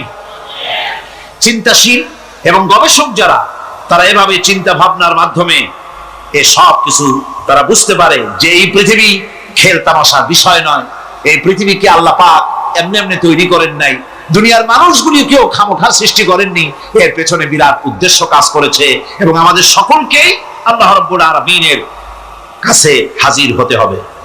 সুতরাং এই পৃথিবীতে দুনিয়ার চাইতে অগ্রাধিকার দিতে হবে আখিরাতকে। দুনিয়ার চাইতে অগ্রাধিকার দিতে হবে কোনটাকে বলে? আখিরাতের অগ্রাধিকার দিতে হবে। আল্লাহ পাক বলছেন ওয়া মা হাযিহিল হায়াতুদ দুনিয়া ইল্লা লাহুন ওয়া লাইবুন ওয়া ইন্নাদ দারাল আখিরাতা লাহিয়াল হায়ানু লাউ কানু ইয়ামালুন। এই দুনিয়া হচ্ছে নিছক খেল তামাশা, এটা কিছুই নয়। জীবনের প্রকৃত আবাসস্থল হচ্ছে আখিরাত। এই দুনিয়া একটা মোহ, এই মোহের পেছনে মানুষেরা ঘুরছে, বিবি বাল বাচ্চা এর পেছনে ঘুরছে, অথচ এই বিবি বাল বাচ্চা কিয়ামতের দিন মুসিবত হয়ে দাঁড়াবে মানুষের জন্য। একটা মোহর মধ্যে মানুষ পড়ে আছে, খেল তামাশার ভিতরে পড়ে আছে। আল্লাহ পাক বলছেন কুল মাতাউদ দুনিয়া কালিলুন ওয়াল আখিরাতু খায়রুল লিমান ইত্তাকা। বলো দুনিয়ার সমস্ত সম্পদ খুবই নগণ্য, আর যে ব্যক্তি পরকালকে বিশ্বাস করে, পরকালের কামনা করে, সেই খোদাভীরু লোকদের জন্য পরকাল হচ্ছে প্রকৃত আবাসস্থল। সেই জায়গাটাই হলো আসল জায়গা। ওই জায়গার জন্য কিছু তৈরি করতে হবে। কোরআনে কারিমে রব্বুল আলামিন বলছেন আরাদিতুম বিল হায়াতিদ দুনিয়া মিনাল আখিরাহ ফামা মাতাউদ দুনিয়া ফিল আখিরাতি ইল্লা কালিল। তোমরা কি পরকালের জীবনের বিনিময় এই দুনিয়ার জীবনটাই বেশি পরিতুষ্ট হয়েছে? অথচ দুনিয়ার জীবনের সুখ সম্পদ তো পরকালের তুলনায় খুবই নগণ্য। পরকালের সুখ অনেক বেশি, পরকালের দুঃখটা অনেক বেশি, সুখটাও অনেক বেশি। পরকালটা স্থায়ী, সুতরাং দুনিয়ার মোহে না পড়ে পরকালের জন্য জীবনটাকে পরকাল ভিত্তিক জীবন তৈরি করো। আল্লাহ পাক বলছেন ফাম্মা মান ক্বারা ওয়া আসারাল হায়াতাদ দুনিয়া ফাইন্নাল জাহিমা হিয়াল মাওয়া। অথবা যে ব্যক্তি বিদ্রোহ করেছে এবং দুনিয়ার জীবনকে অগ্রাধিকার দিয়েছে, তার জায়গা হচ্ছে জাহান্নাম। জোরে বলেন নাউজুবিল্লাহ। যে ব্যক্তি আল্লাহর সঙ্গে বিদ্রোহ করেছে আর পরকালের জন্য পাথর জোগাড় করে নাই, দুনিয়াকে অগ্রাধিকার দিল, পরকালকে ভুলে গেল, তার জায়গা হলো জাহান্নাম। ওয়া আম্মা মান খাফা মাকামা রাব্বিহি ওয়া নাহান নাফসা আনিল হাওয়া ফাইন্নাল জান্নাতা হিয়াল মাওয়া।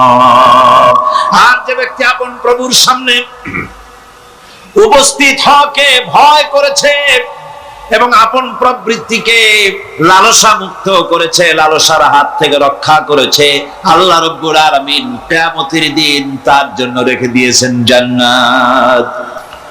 হযরত উসমান রাদিয়াল্লাহু তাআলা আনহু বলতেন, আমার সাথীরা, আমি আমার হাবিবের কাছে, আল্লাহ রাব্বুল আলামিনের রাসূলের কাছে আমি শুনেছি এই কবরটাই হলো প্রথম স্টেশন, এই কবরটাই হলো প্রথম ইমিগ্রেশন কাউন্টার। এই জায়গায় কেউ যদি ধরা পড়ে যায়, কারো যদি চার্জশিট হয়ে যায়, সব জায়গায় ধরা পড়ে যাবে, হাসরে মিজানে সিরাতে কোন জায়গায় নাজাত পাবে না। আর এই কবরটা যদি কেউ মুক্তি পেয়ে যায়, মিজান সিরাত হাসর সব জায়গা থেকে আল্লাহ তাআলা ভালোভাবে পার করে দিবেন। এটা হলো আসল জায়গা, মারাত্মক জায়গা, খুব মারাত্মক জায়গা। আমি এটাকে ইমিগ্রেশন কাউন্টার বলেছি আমার ভাষা। ইমিগ্রেশন কাউন্টার যারা বিদেশ ভ্রমণ করেছেন তারা জানেন। লন্ডন যাবেন, আমেরিকা যাবেন, সৌদি আরব যাবেন, যে কোনো বিদেশে যাবেন, গেলেই পাসপোর্ট তারা দেখবে। পাসপোর্টে আপনার ন্যাশনালিটি কোনটা সেটাই তারা জানতে চাইবে। আপনি কোন দল করেন এটা তারা জানতে চাইবে না। আপনি কোন ভাষায় কথা বলেন তাও তাদের জানার দরকার নেই। প্রথমেই তারা আপনার ন্যাশনালিটি দেখবে, আপনার আইডেন্টিটি কি তারা জানতে চাইবে। তারপরে যদি স্যাটিসফ্যাক্টরি হয় আপনাকে ভিসা দিয়ে ভেতরে ঢোকবার ব্যবস্থা করে দেবে। আর যদি তারা স্যাটিসফাইড না হয় তাহলে আপনাকে মেহমানখানায় ঢুকানো হবে গ্রেফতার করে। আপনি আন্দাজ এখানে আসছেন কেন? এই জন্য কবর হচ্ছে এ ধরনের একটি ইমিগ্রেশন কাউন্টার। কবরের ভিতরে মানুষ যখনই রাখা হবে সঙ্গে সঙ্গে দুজন ফেরেশতা আসবে। কবরের কাছে যারা এসেছিল দাফন হয়ে যাওয়ার পর এই লোকগুলি 40 কদম যেতে যতক্ষণ লাগে এর মধ্যেই দুজন ফেরেশতা এসে যাবে। এসে জিজ্ঞেস করবে, মান রব্বুকা, তুমি কোন দল করতে? ওটা তাদের জানার দরকার নেই। চাকরি কিসে করতেন ওটা জানার দরকার নেই। ব্যবসা করতেন না চাকরি করতেন প্রয়োজন নেই। প্রথমেই জিজ্ঞাসা করা হবে ন্যাশনালিটি, প্রথমেই জিজ্ঞাসা করা হবে তার ন্যাশনালিটি সম্পর্কে, তার আইডেন্টিটিটা কি, এবং সেটাকে সত্যায়িত করার জন্য, বোঝার জন্য 3টি প্রশ্ন। প্রথম প্রশ্ন, মান রব্বুকা ওয়া মা দীনুকা ওয়া মান নাবিয়ুকা, তোমার রব কে, তোমার দ্বীন কি, তোমার নবী কে। যদি এই ব্যক্তি বেঈমান হয়, মুনাফিক হয়, সে বলবে হায় হাতা লা আদরি, হায় হাতা লা আদরি, জানি না আমার রব কে, আমি জানি না। তোমার দিন কি, দিন কারে কয় বুঝি না। এরপরে আল্লাহর নবী জনাবে মুহাম্মদ রাসূলুল্লাহ সাল্লাল্লাহু আলাইহি ওয়াসাল্লাম কে দেখানো হবে, বলা হবে মা কুনতা তাকুলু ফি হাদার রাজুল, এই ব্যক্তি সম্পর্কে তোমার ধারণা কি নিকে, বলবে আমি চিনি না। নাউযুবিল্লাহ। বাস, এরপরে তার যা হবার তাই শুরু হয়ে যাবে। আর যদি বান্দাটা মুমিন হয়, প্রশ্ন করা হবে মান রব্বুকা, জবাব দেবে রব্বি আল্লাহ, আমার রব আল্লাহ রাব্বুল আলামিন। ওয়া মা দীনুকা, দীনুনা ইসলাম, আমার দিন হচ্ছে ইসলাম। এরপরে আল্লাহর নবীকে দেখানো হবে। কয়েক রকমের বর্ণনা আছে, কোন বর্ণনায় আছে হুজুরের আকারে দেখানো হবে, অথবা রাসূলকে সরাসরি দেখানো হবে। বলা হবে মা কুনতা তাকুলু ফি হাদার রাজুল, এই লোকটি সম্পর্কে ধারণা কি। মুমিন ব্যক্তি বলবে হাদা নবিয়ুনা মুহাম্মাদুর রাসূলুল্লাহ সাল্লাল্লাহু আলাইহি ওয়াসাল্লাম, ইনি আমার তো সেই নবী মুহাম্মাদুর রাসূলুল্লাহ সাল্লাল্লাহু আলাইহি ওয়াসাল্লাম। আমরা যদি এই রকমের জবাব দিতে পারি, আল্লাহ কবুল করো। সকলে জোরে বলো আমিন। জবাব হয়ে যাওয়ার পর গায়ব থেকে আওয়াজ আসবে, ফাফরিশু বিল জান্নাতি ওয়ালবিসু বিল জান্নাহ, ও আমার ফেরেশতারা, আমার এই বান্দাকে জান্নাতের পোশাক পরায়া দাও আর কবরটাকে জান্নাতের বিছানা বিছায়া দাও। জান্নাতের পোশাক পরায়া দাও, জান্নাতের বিছানা বিছায়া দাও।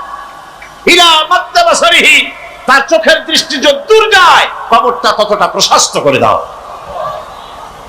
এরপর বেহেশতের পোশাক পরাইয়া, বেহেশতের বিছানা বিছায়া ফেরেশতা বলবে নম কানাউমুল উরুস, ঘুমিয়ে যাও।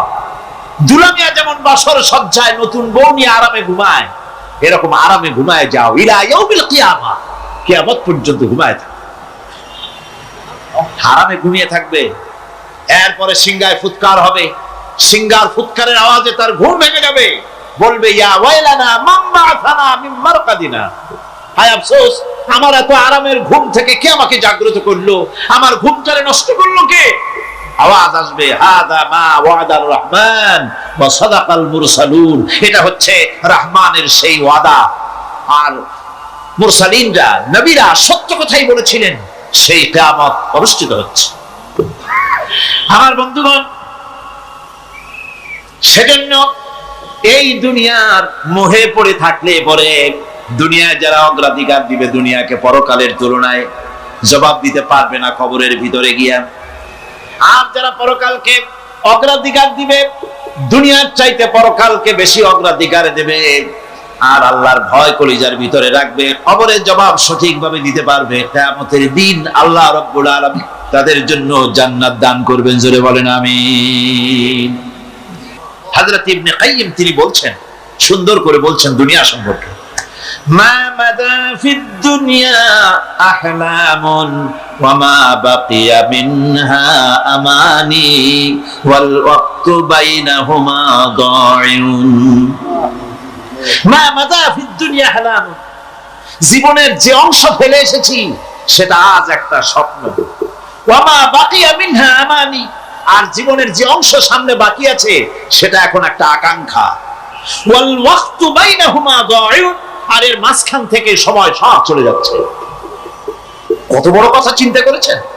জীবনের যে অংশ ফেলে এসেছি তা আজকে স্বপ্ন, তা আজ কি বলে স্বপ্ন, আর সামনে যা আছে সেটা আকাঙ্ক্ষা, আর মাঝখান থেকে সময় সব চলে যাচ্ছে। এরপরে তিনি বলছেন, ওয়ামাই ইয়াসহাবিদ দুনিয়া ইয়াকুন মিসলা কাবিদিন আলাল মাই খালাতুহু ফুরুজুল আসাবিঈ।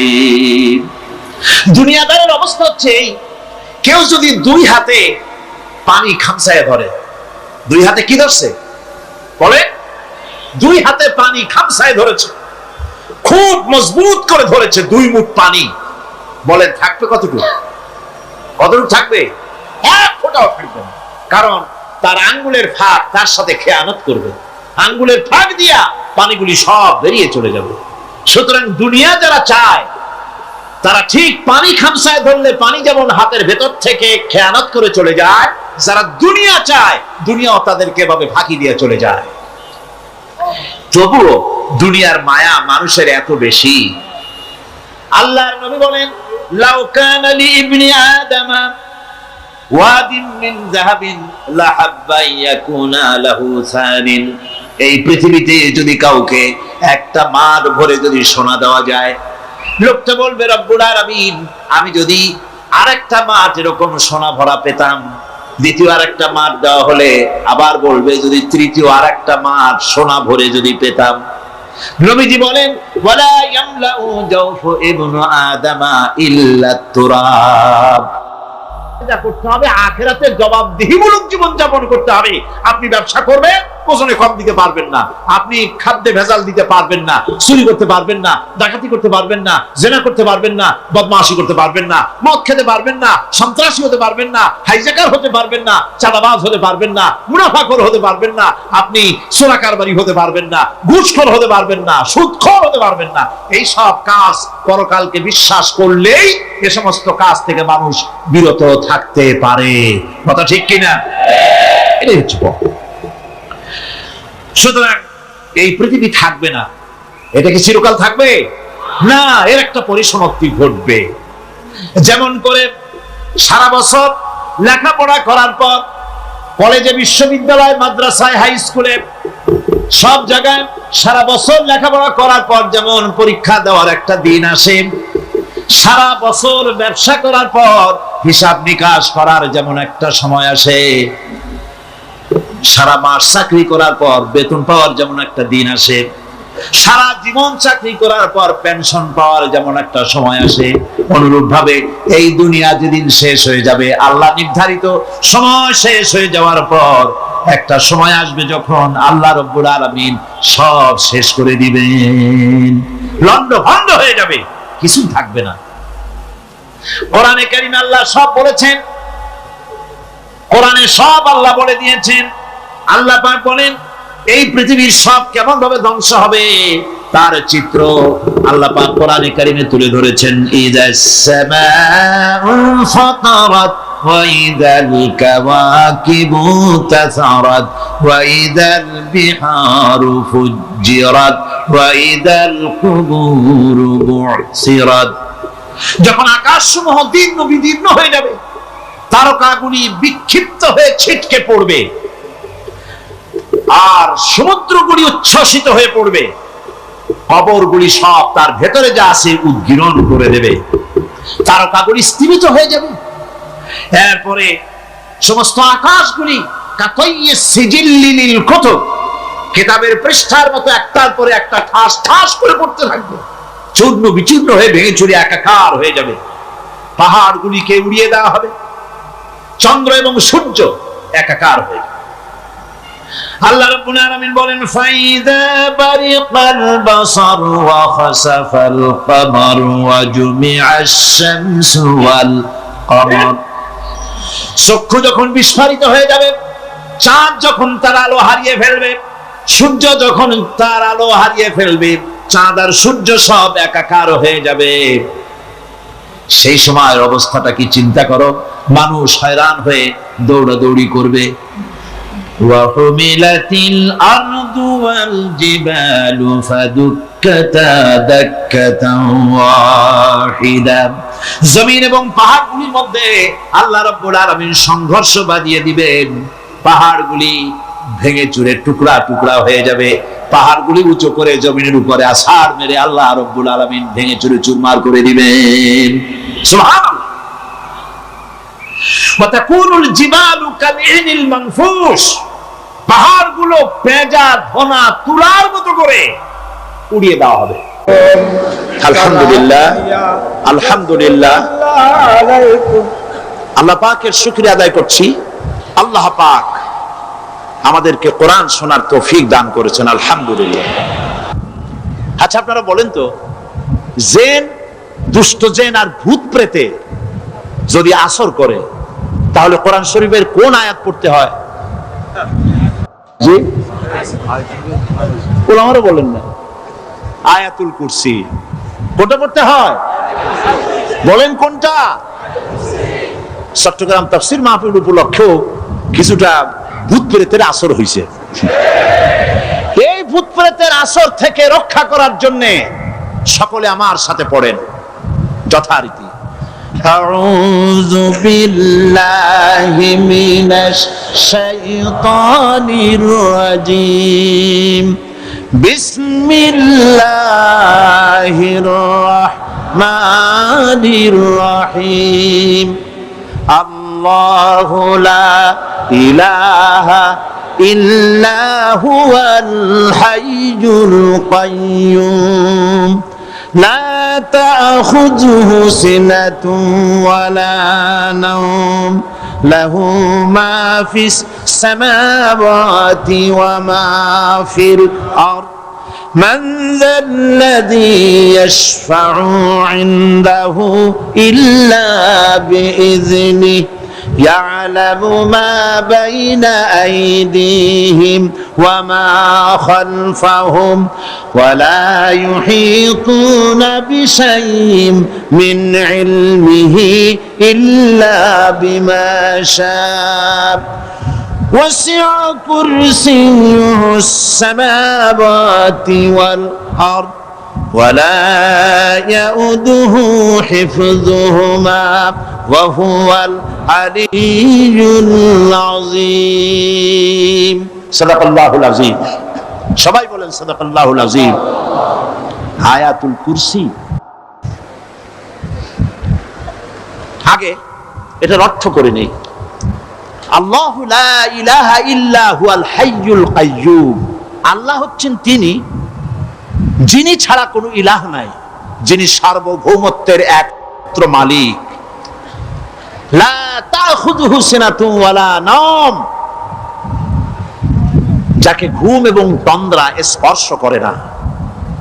লাহু মা ফিস সামাওয়াতি ওয়া মা ফিল আরদ, আকাশ ও জমিনে যা কিছু আছে সবই তার। মান যাল্লাযী ইয়াশফাউ ইনদাহু ইল্লা বিইজনিহি, কে আছে এমন যে তার কাছে সুপারিশ করতে পারে তার বিনা অনুমতিতে? মা বাইনা আইদিহিম ইয়ালামু মা বাইনা আইদিহিম ওয়া মা খালফাহুম, তিনি সবার অগ্র পশ্চাৎ এর সব কিছুর খবর রাখেন। ওয়ালা ইউহিতুনা বিশাইইম মিন ইলমিহি ইল্লা বিমা শাআ, তার জ্ঞাত বিষয়ের কিছুই মানুষ নিজেদের আয়ত্তে আনতে পারে না। অবশ্য আল্লাহ যদি কাউকে কিছু দিতে চান, ওয়াসিআ কুরসিয়্যুহু সামাওয়াতি ওয়াল আরদ, তার একচ্ছত্র ক্ষমতা এবং কর্তৃত্ব আকাশ এবং জমিনকে পরিব্যাপ্ত করে রেখেছে। ওয়ালা ইয়াউদুহু হিফযুহুমা ওয়া হুয়াল আলিয়্যুল আযীম, আর আকাশ এবং পৃথিবীর রক্ষণাবেক্ষণ করতে গিয়ে আল্লাহ পাক মোটেই ক্লান্তি বোধ করেন না, আর তিনি হচ্ছেন এক মহান শ্রেষ্ঠতম সত্তা। বলি সাদাকাল্লাহুল আযীম। আয়াতুল কুরসি, এই আয়াতটি আয়াতুল কুরসি হিসেবে পরিচিত। কি নামে পরিচিত? আয়াতুল কুরসি। এখানে মহান আল্লাহ পাকের এমন সব পূর্ণাঙ্গ পরিচিতি পেশ করা হয়েছে যার নজির গোটা কোরআন শরীফে নাই। সুবহানাল্লাহ। তাই হাদিস শরীফে এই আয়াতটিকে শ্রেষ্ঠ আয়াত বলা হয়েছে। কোরআন শরীফের কি আয়াত? শ্রেষ্ঠ আয়াত বলা হয়েছে। আমরা প্রত্যেকটি ফরজ নামাজের পরে এই আয়াতে কারিমা পড়ে থাকি, ঠিক কিনা বলেন? আল্লাহ বলেছেন প্রত্যেক ফরজ নামাজের পরে আয়াতুল কুরসি যে ব্যক্তি পাঠ করবে, কিয়ামতের দিন আল্লাহ রাব্বুল আলামিন ওই ব্যক্তির ব্যাপারে সিদ্ধান্ত নেবেন, আল্লাহ তাকে জান্নাত দান করে দিবেন। হতে পারে এবার আপনারা কেউ করতে পারেন, বাস ওয়াজ আর না শুনলে চলবে, আয়াতুল কুরসি পড়বো আর জান্নাতে চলে যাব না। বিষয়টা এমন নয়। বিষয়টা হচ্ছে এই আয়াতুল কুরসির মধ্যে এমন কিছু কথা আছে যা বুঝে যদি পড়ে আর আমল করে আল্লাহ পাক কিয়ামতের সিদ্ধান্ত নেবেন, জান্নাত দিয়ে দিবেন। সুবহানাল্লাহ বলেন, সুবহানাল্লাহ। এর কারণ হলো আয়াতুল কুরসির মধ্যে আল্লাহ পাক সার্বভৌমত্বের কথা বলেছেন। আজ আমরা স্লোগান দেই সব সমস্যার সমাধান। ও মাশাআল্লাহ, চট্টগ্রামের সবাই বোধহয় এই পরিচিত স্লোগানটা জানেন না। জবাব তো আপনারা জবাব দিতে পারলেন না কেন? সব সমস্যার সমাধান দেন স্লোগান আপনারাই।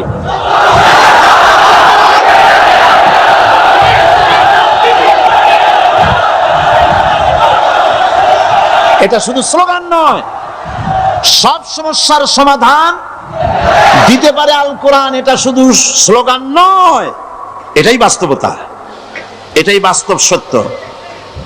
আয়াতুল কুরসির মধ্যে রয়েছে একটি জটিল সমস্যার সমাধান, যাকে সহজ কথায় বলা যায় গদি সমস্যার সমাধান। কুরসি মানে হলো গদি। আজকাল গদি নিয়ে কি হচ্ছে টের পাচ্ছে না ভাই? এই গদি নিয়ে টানাটানি হচ্ছে পৃথিবীর সর্বত্র। সার্বভৌমত্বের মালিক কে হবে? এটা তো আপনারা বলতেছেন, কিন্তু যারা কোরআন জানে না তারা বলে সার্বভৌমত্বের মালিক জনগণ। দেখেন না, ওরা বলে সকল ক্ষমতার উৎস জনগণ। তারা বলে, নেতা নেত্রীরা বলেন সকল ক্ষমতার উৎস, বল না কেন উৎস জনগণ। এই কথাটা হলো আসলে ভোটারদেরকে পাম্পট্টি দেওয়া, আপনাদেরকে ফুলাইয়া ডানলপ টায়ার বানায়। আপনারা খুব খুশি হবেন সমস্ত ক্ষমতার উৎস তাহলে আমরা। আরে বাবারা, তোমরা সকল ক্ষমতার উৎস যার পেট ভরা ময়লা, নাকের মধ্যে ছাতা, দাঁতে ছাতা, তুমি হবা সকল ক্ষমতার উৎস। আহার, ক্ষমতার ঠেলায় একটা সাপ দেখলে ভয়তে সিট হয়ে পড়ো, সাইকেলের টায়ার বাস্ট হইলে হার্ট ফেল করে। সকল ক্ষমতার উৎস, সকল ক্ষমতার উৎস জনগণ, এই কথা বলা কবিরা গুনাহ, এই কথা বিশ্বাস করা হারাম, এই কথা বিশ্বাস করা শিরক। কারণ সকল ক্ষমতার উৎস জনগণ এই কথা যদি বলা হয় তাহলে কোরআনে কারীমের সাথে কন্ট্রাডিকশন হয়, সাংঘর্ষিক। আল্লাহ পাক কি বলেছেন? আল্লাহ পাক বলেছেন আন্নাল কুওয়াতা লিল্লাহি জামিআ। বলেন আন্নাল কুওয়াতা লিল্লাহি জামিআ। আমার আল্লাহ রাব্বুল আলামিন বলেন, জেনে রাখো নিঃসন্দেহে সকল ক্ষমতার উৎস কেবলমাত্র আল্লাহ রাব্বুল আলামিন। সকল ক্ষমতার উৎস কে? জোরে বলেন আল্লাহ, আল্লাহ, আল্লাহ। তিনি একমাত্র সকল ক্ষমতার উৎস। কোরআন আয়াতুল কুরসি আল্লাহ কোরআনে নাজিল করে সার্বভৌমত্বের মালিক কে হবে সমস্যার সমাধান করে দিলেন। রাসূল করিম সাল্লাল্লাহু আলাইহি ওয়াসাল্লাম মানুষের সার্বভৌমত্ব খতম করে মদিনায় আল্লাহর সার্বভৌমত্ব কায়েম করে তিনি একটি রাষ্ট্র কায়েম করলেন। মদিনার রাষ্ট্রের সার্বভৌমত্বের মালিক কে ছিলেন? আল্লাহ। জোরে বলেন কে ছিলেন? আল্লাহ। মানুষ তখন দেখতে পেল খোদাই সার্বভৌমত্বের ভিত্তিতে যে রাষ্ট্র গঠন হয় সেই রাষ্ট্র মানবতার জন্য কত কল্যাণকর হয়। সুবহানাল্লাহ বিহামদি। আয়াতুল কুরসিতে বলা হলো যে সার্বভৌমত্বের মালিক এই ক্ষমতাটাকে আরবিতে বলা হয় উলুহিয়াত। এই ক্ষমতাকে সার্বভৌমত্বের ক্ষমতাটাকে আরবিতে কি বলা হয়? উলুহিয়াত। আর যার হাতে এই ক্ষমতাটা থাকে তাহলে বলে ইলাহ, তাকে কি বলা হয়? আল্লাহ রাব্বুল আলামিন আয়াতুল কুরসির শুরুতে এই কথাটাই বলে দিলেন, আল্লাহু লা ইলাহা ইল্লা হুয়াল হাইয়ুল কাইয়্যুম। আল্লাহ হচ্ছেন তিনি যিনি ছাড়া কোনো ইলাহা নাই।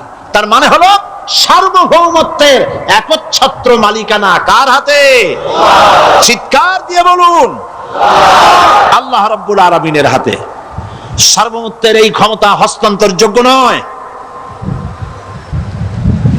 আর সার্বভৌমত্বের মালিক যিনি হবেন তার শুরু থাকবে না, শেষও থাকবে না। এই কোয়ালিটি কার মধ্যে আছে? আল্লাহ পাকের মধ্যে। আল্লাহ পাক বললেন তিনি হচ্ছেন আল হাই আল কাইয়্যুম। তিনি হাইয়্যু, তিনি কাইয়্যুম। তিনি শাশ্বত, তিনি জাগ্রত, তিনি চিরস্থায়ী, যার শুরুও নাই, যার শেষও নাই। সুবহানাল্লাহ বিহামদি। এই সার্বভৌমত্বের মালিকানা নিয়ে যারা বসে আছে যে কোনো মুহূর্তে তার হাত থেকে ক্ষমতা ছিনতাই হয়ে যেতে পারে, পারে কিনা? আর ঘুমায় থাকলে, সার্বভৌমত্বের মালিক দাবি করে যদি ঘুমায় থাকে, ততক্ষণ ভারপ্রাপ্ত বানাবে কারে? এই জন্য সার্বভৌমত্বের মালিক হচ্ছেন আল্লাহ পাক, যাকে ঘুম এবং তন্দ্রা স্পর্শ করে না। সার্বভৌমত্বের মালিকের কোয়ালিটি আল্লাহ পাক বলছেন লা তাখুযুহু সিনাতুন ওয়ালা নাওম। পড়েন সবাই, লা তাখুযুহু সিনাতুন ওয়ালা নাওম। তার ঘুমও নাই, তন্দ্রাও নাই। হযরত মূসা সালাম আল্লাহ পাকের কাছে একবার প্রশ্ন তুলেছেন, আল্লাহ পাক তুমি নাকি? আল্লাহ বলেন তুমি বিশ্বাস করো না? মূসা আলাইহিস সালাম বলছেন অবশ্যই বিশ্বাস করি। আল্লাহ পাক বললেন বিশ্বাস যদি করো তাহলে বুঝানো যাবে। হযরত ইব্রাহিম আলাইহিস সালাম বলেছিলেন আল্লাহ পাকের কাছে, কাইফা রব্বি আরিনি কাইফা তুহিল মাউতা। হে রব তুমি আমারে দেখাও কেমনে তুমি মৃত্যুকে জিন্দাকে মৃত্যু করো, মৃত্যুকে জিন্দা করো, একটু দেখাও আমারে। আল্লাহ পাক বললেন আওয়ালাম তুমিন, বিশ্বাস করো না? ইব্রাহিম আলাইহিস সালাম সঙ্গে সঙ্গে বললেন বালা। নাম বললেন না। বালা মানেও হ্যাঁ, নাম মানেও হ্যাঁ, কিন্তু একটু বেশ কম আছে। তিনি নাম না বলে বালা বললেন। নামের অর্থ হলো হ্যাঁ, আর না বালার অর্থ হচ্ছে কেন নয়, অবশ্যই বিশ্বাস করি। ওয়ালাকিন লিয়াতমাইন্না কলবি। তবে আল্লাহ তুমি যদি চোখে দেখাও একটু, তাহলে এগুলি একটুখানি লিয়াতমাইন্না কলবি, আমার অন্তরাত্মা প্রশান্তি লাভ করবে যদি চোখে দেখতে পারি। আল্লাহ বলেন তাহলে তোমারে দেখাবো। আল্লাহ দেখাইলেন। মুসা আলাইহিস সালাম যখন বললেন যে আল্লাহ পাক আর মৃত্যুকে জিন্দা করো কেমনে? তুমি ঘুমায় থাকো, না ঘুমায় পারো কেমনে? তোমার নাকি ঘুম নাই, তন্দ্রা নাই। আল্লাহ পাক বলেন বিশ্বাস করো? বলে আমি বিশ্বাস করি। তো ঠিক আছে তাহলে তোমার দেখাই। বললেন এক গ্লাস পানি নিয়ে আসো। এক গ্লাস পানি নিয়ে এসে দাঁড়িয়ে থাকো। আল্লাহ পাক মুসা আলাইহিস সালামকে বললেন এক গ্লাস পানি নিয়ে দাঁড়াও। আর ঘুমকে আল্লাহ পাক বললেন মুসারে ধরো। মুসা আলাইহিস সালাম নিদ্রাচ্ছন্ন হলেন, তন্দ্রা এসে গেল, হাত শিথিল হয়ে হাতের থেকে পানি ভর্তি গ্লাস পড়ে ভেঙে চুরমার হয়ে গেল। মুসা আলাইহিস সালাম ভয় পেয়ে গেলেন। আল্লাহ রাব্বুল আলামিন বলেন ভয় পাওয়ার কোনো কারণ নাই, তোমার প্রশ্নের জবাব আমি এভাবেই দিলাম। এক গ্লাস পানি নিয়ে কয়েক মিনিট দাঁড়াইতে পারো নাই, ঘুমের সঙ্গে সঙ্গেই গ্লাস পড়ে ভেঙে গেল। তামাম আকাশ আর জমিন, গোটা সৃষ্টি জগৎ তোমার আল্লাহ পাকের হাতের মুঠার মধ্যে রয়েছে। আল্লাহ যদি ঘুমায় যায় সব শেষ হয়ে যাবে।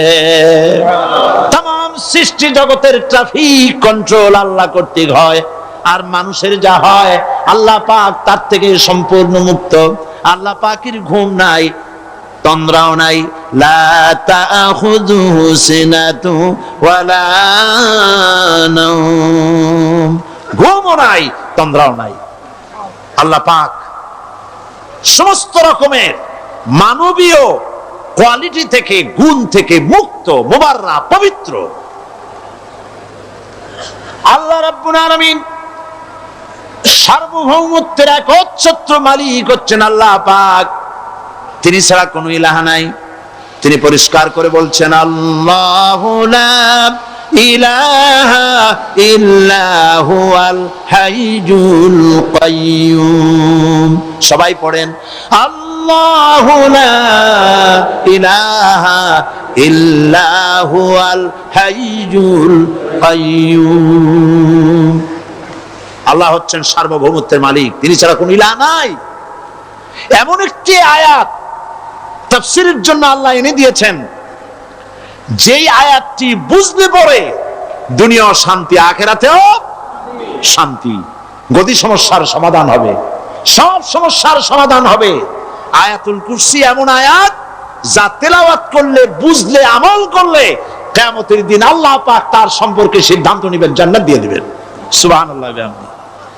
আউযু বিল্লাহি মিনাশ শাইতানির রাজীম। বিসমিল্লাহির রাহমানির রহিম। প্রত্যেক অক্ষরে অক্ষরে 10-10 করে নেকি এখন আমাদের নামায় আমলে লেখা হচ্ছে। সুবহানাল্লাহ। গলা ছেড়ে দিয়ে সবাই পড়েন আমার সাথে, আল্লাহু লা ইলাহা ইল্লা হুয়াল হাইয়ুল কাইয়্যুম। লা তাখুযুহু সিনাতুন ওয়ালা নাওম। লাহু মা ফিস সামাওয়াতি ওয়া মা ফিল আরদ। من ذا الذي يشفع عنده إلا بإذنه يعلم ما بين أيديهم وما خلفهم ولا يحيطون بشيء من علمه إلا بما شاء وسع كرسيه السماوات والأرض ولا يؤوده حفظهما وهو العلي العظيم صدق الله العظيم। আয়াতুল কুরসি হচ্ছে কোরআন শরীফের সর্বশ্রেষ্ঠ আয়াত। সুবহানাল্লাহ। রাসূল বলেছেন আয়াতুল কুরসি হচ্ছে কোরআনে কারীমের সর্বশ্রেষ্ঠ আয়াত। এবং আল্লাহ পাকের তাওহীদের ব্যাপারে, সার্বভৌমত্বের ব্যাপারে এত বিস্তারিত অল্পের মধ্যে আর অন্য কোন আয়াতের মধ্যে ভাবে আসে নাই। এই জন্য আয়াতুল কুরসির এত মর্যাদা। কালকে আরো একটি হাদিস শুনাইছিলাম, বোধহয় নিশ্চয়ই আপনাদের মনে আছে। প্রত্যেক ফরজ নামাজের পরে আয়াতুল কুরসি যে একবার পড়বে, তেলাওয়াত করবে, কিয়ামতের দিন আল্লাহ পাক তার সম্পর্কে সিদ্ধান্ত নেবেন, তাকে জান্নাত দিয়ে দিবেন। সুবহানাল্লাহ কইতে ইচ্ছে করলো না? আলহামদুলিল্লাহ বলবেন না?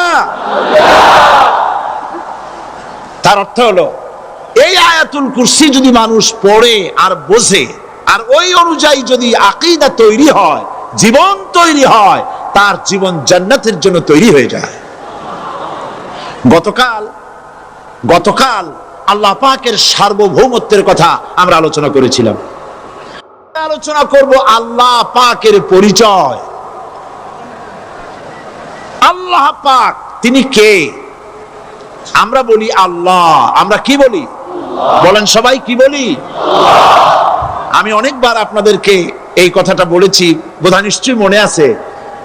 আল্লাহ এই উচ্চারণটা আমাদের অনেকের হয় না, কেউ বলে না আল্লাহ। আল্লাহ পাকের উচ্চারণটা হচ্ছে, আল্লাহ পাকের নামকরণ হচ্ছে আল্লাহ। মুখটা একটু গোল হয়ে যাবে, বলেন আল্লাহ আল্লাহ আল্লাহ। পৃথিবীতে বিভিন্ন জাতি তার স্রষ্টাকে, তারা যাকে স্রষ্টা মনে করে বিভিন্ন নামে ডাকে। কেউ বলে ভগবান, কেউ বলে ঈশ্বর, কেউ বলে পরমেশ্বর, কেউ বলে বিধাতা, কেউ বলে গড। বিভিন্ন নামে লোকেরা এভাবে ডাকে। তো ভগবান বললে তার প্রতিশব্দে স্ত্রীলিঙ্গে কি আসে বলেন? ভগবতী। ঈশ্বর বললে স্ত্রীলিঙ্গে কি আসে? ঈশ্বরী। বিধাতা বললে তার স্ত্রীলিঙ্গে কি আসে? বিধাত্রী। গড, এটার স্ত্রীলিঙ্গে আসলে কি হবে? তো প্রত্যেকটি, তারা যে ভাষায় আল্লাহকে ডাকে, প্রত্যেকটি ভাষায় স্ত্রীলিঙ্গে একটি প্রতিশব্দ আসে। আল্লাহ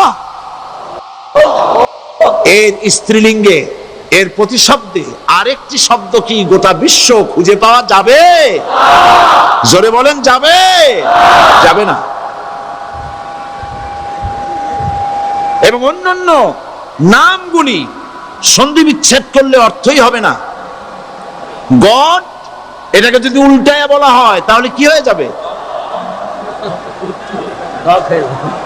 এবার দেখুন, আল্লাহ এই নাম, আল্লাহর পরিচয় কি? যদি বলা হয় যে আল্লাহর পরিচয় কি, শুধু আল্লাহ দিয়ে আল্লাহকে চেনা যাবে, আল্লাহকে চেনা যাবে। আল্লাহ রাব্বুল আলামিন বলছেন, আল্লাহু লা ইলাহা ইল্লাহু আল হাইয়ুল কাইয়্যুম। আল্লাহ হচ্ছেন তিনি যিনি ছাড়া কোনো ইলাহ নাই, মাবুদ নাই, উপাস্য নাই। সুবহানাল্লাহ। এখন আল্লাহর যদি প্রথম একটা অক্ষর আলিফ ছেড়ে দেওয়া হয় তাহলে থাকবে কি? লিল্লাহ। এই লিল্লাহ দিয়েও কেউ যদি আল্লাহর পরিচয় পেতে চায় তাহলে পেয়ে যাবে। আল্লাহ রাব্বুল আলামিন কোরআনে কারীমের ভিতরে শুধু লিল্লাহ দিয়েও আল্লাহকে চেনার ব্যবস্থা করেছেন। লিল্লাহি মা ফিস সামাওয়াতি ওয়া মা ফিল আরদ। আকাশ এবং জমিনের সার্বভৌমত্বের একচ্ছত্র মালিকানা কার? আল্লাহ পাকের। এখন লিল্লাহ থেকে একটা লাম ছেড়ে দেন, কি থাকবে? লাহু। এই লাহু দিয়েও আল্লাহর পরিচয় পাওয়া যাবে, যাবে না? কোরআন বলছে, লাহু মাকালিদুস সামাওয়াতি ওয়াল আরদি ইউবসিতুর রিজকা লিমান ইয়াশা। আকাশ এবং জমিনের রিজকের চাবিকাঠি আল্লাহ পাকের কাছে, যারে খুশি তিনি পর্যাপ্ত রিজক তিনি দান করেন। সুবহানাল্লাহ।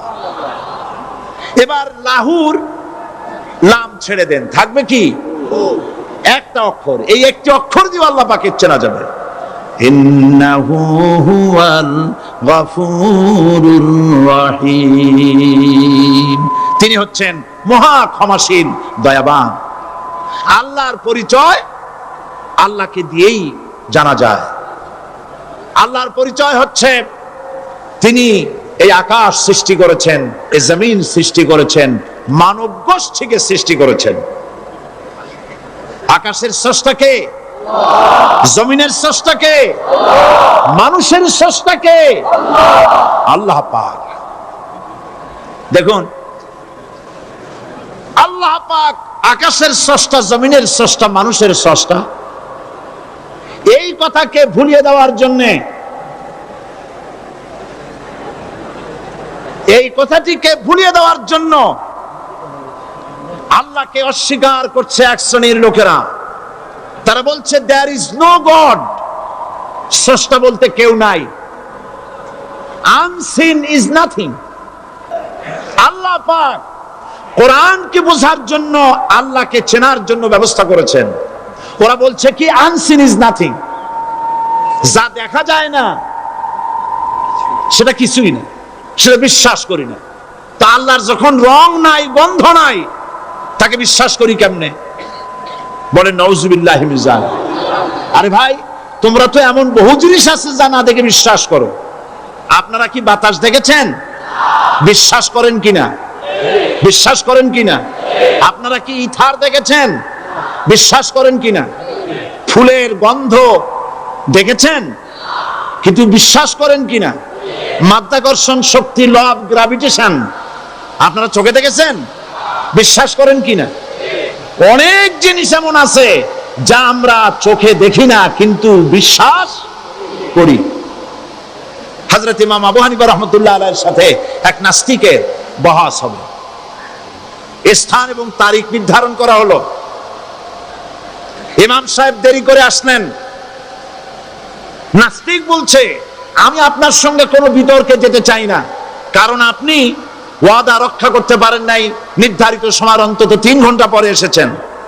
তিনি বললেন, আমি কেন দেরি করলাম সেটা তো তুমি জিজ্ঞেস করবে। আচ্ছা বলেন কেন দেরি করেছেন? তিনি বললেন, দেখো এই জায়গায় আসার পথে একটা নদী বেঁধেছিল, তা কি করে? আমার কাছে পারাপারের কোনো বন্দোবস্ত ছিল না। এক পর্যায়ে হতাশ হয়ে গেলাম, আমার বোধহয় যাওয়াই হবে না। শেষ পর্যন্ত আমি দেখতে পেলাম হঠাৎ করে আমার পাশে একটা ফলের বীজ পড়লো, তা দিয়ে একটা গাছ অঙ্কুরিত হলো। দেখছি না তা গাছটা একটা ময়ূর হয়ে পরিণত হয়ে গেল। কই থেকে একটা করাতে সে গাছটা কেটে ফেলে দিল। ফটাফট কতগুলি তক্তা বেরিয়ে আসলো, কোথার থেকে একটা হাতুড়ি আর কতগুলি লোহা এসে ঠাস ঠাস করে বাড়ি লেগে একটা কিস্তি তৈরি হয়ে গেল। কিস্তিটার ধাপায় পড়লো নদীতে, আমি লাফ দিয়ে উঠলাম, তাই দেরি হলো। নাস্তিক বলছে, আপনার সাথে আমি জানছিলাম যে আপনি অত্যন্ত বুদ্ধিমান মানুষ, কিন্তু যে ঘটনা শুনাইলেন আপনার স্ক্রু একটাও টাইট আছে বলে মনে হয় না, আপনার সাথে আর কোনো বহস নয়। তিনি বললেন, কেন? কই বহস না, আপনি বলছেন যে এইরকম একটা গাছ চারা হয়ে গেল, সাথে সাথে বিনা মিস্ত্রিতে গাছটা কাটলো, তারপর এইটা দিয়ে তক্তা হলো, লোহা আসলো, হাতুড়ি হইলো, বিনা মিস্ত্রিতে কিস্তি তৈরি হয়ে গেল, নৌকা এটা পড়লো নদীতে, আর বিনা মাঝিতে আপনি পার হয়ে আসলেন। এটা কি আদৌ সম্ভব?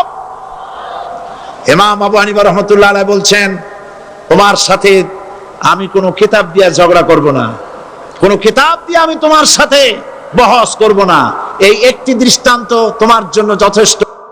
একটা মিস্ত্রি ছাড়া যদি একটা কিস্তি তৈরি না হতে পারে, একটা গাছ কেটে তক্তা যদি না হতে পারে, এই বিশাল আকাশ, এই বিশাল জমিন, আর তোমার মতো এরকম একটা সুন্দর মানুষ বিনা মিস্ত্রিতে, বিনা স্রষ্টায় তৈরি হলো কেমনে? এক কথায় নাস্তিক বলছে, আমার জীবনের ভুল ধরা পড়ল। নাস্তিক বলছে, জীবনের ভুল ধরা পড়েছে, আমি মুসলমান হয়ে গেলাম।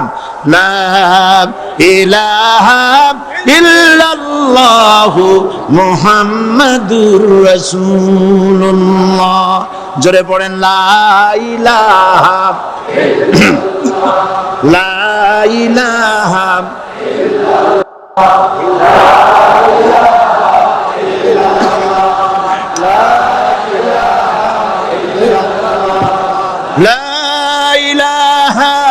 ইল্লাল্লাহু মুহাম্মাদুর রাসূলুল্লাহ।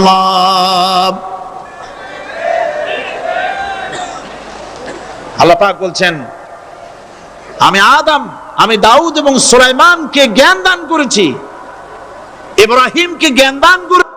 কোরআন শরীফের বহু জায়গায় শুধু জ্ঞানের কথাই বলা হয়েছে। সুবহানাল্লাহ। সুতরাং বুদ্ধিজীবী, এই বুদ্ধিজীবীরা তারা আসল জ্ঞানটা নাই। আসল জ্ঞান কোনটা? বলেন কোনটা? ডক্টর শহীদুল্লাহ মরহুম, আমি অনেকবার বলেছি তার কথা, তাকে জান্নাতুল ফেরদাউস নসিব করুন, বলেন আমিন।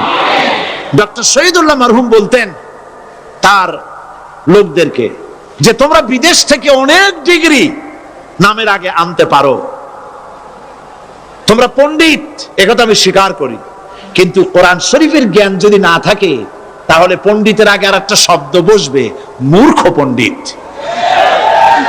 কোরআনের জ্ঞান পাণ্ডিত্যকে পরিপূর্ণ করে দেয়, কারণ ওয়ামা উতীতুম মিনাল ইলমি ইল্লা কালিলা। সুবহানাল্লাহ। আল্লাহ পাক বলছেন তোমাদেরকে সামান্যতম জ্ঞান দান করেছি। কতটুকুন জ্ঞান? কতটুকুন? সামান্যতম জ্ঞান দান করেছি। সুতরাং আল্লাহ পাক কোরআনের মধ্যে তার নিজের পরিচয় ছোট্ট একটি সূরার মধ্যে ব্যাপক আকারে বলে দিয়েছেন। কি? কুল হুয়াল্লাহু আহাদ। সবাই পড়েন আমার সাথে, কুল হুয়াল্লাহু আহাদ আল্লাহুস সামাদ লাম ইয়ালিদ ওয়া লাম ইউলাদ ওয়া লাম ইয়াকুল লাহু কুফুয়ান আহাদ। আল্লাহ পাক বলেন আল্লাহ এক এবং একক, তিনি কারো মুখাপেক্ষী নন, তিনি কাউকে জন্ম দেন নাই, তাকেও কেউ জন্ম দেয়নি, আকাশ আর জমিনে আল্লাহর সমকক্ষ কেউ নাই। সুবহানাল্লাহ।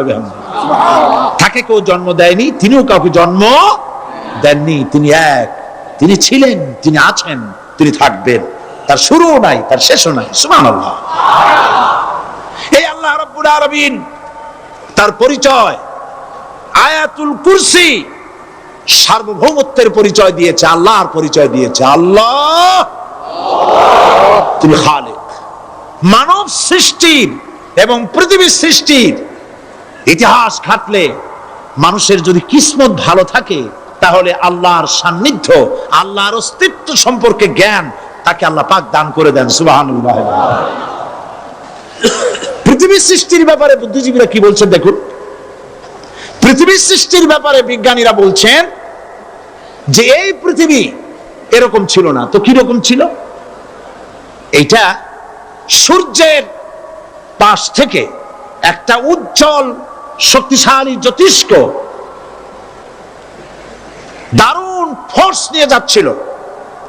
সেই ফোর্স সহ্য করতে না পেরে সূর্যের একটি দুর্বলতম অংশ সূর্য থেকে ছিটকে মহাশূন্যে পড়ে গেল, আর ঘুরতে ঘুরতে এই পৃথিবীর অস্তিত্ব লাভ করলো।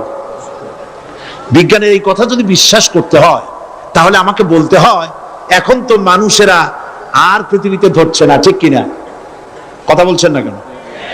মানুষ পৃথিবীতে এখন ধরতেছে, বিভিন্ন দেশ খালি বলতেছে মানুষ কমাও, সন্তান কমাও, বিভিন্ন পদ্ধতি গ্রহণ করো, আর মানুষ বাড়ায়ও না। আল্লাহ পাক বলছে আল্লাহু লা ইলাহা ইল্লা হুয়াল হাইয়ুল কাইয়্যুম। আল্লাহ হচ্ছেন তিনি যিনি ছাড়া কোনো ইলাহ নাই।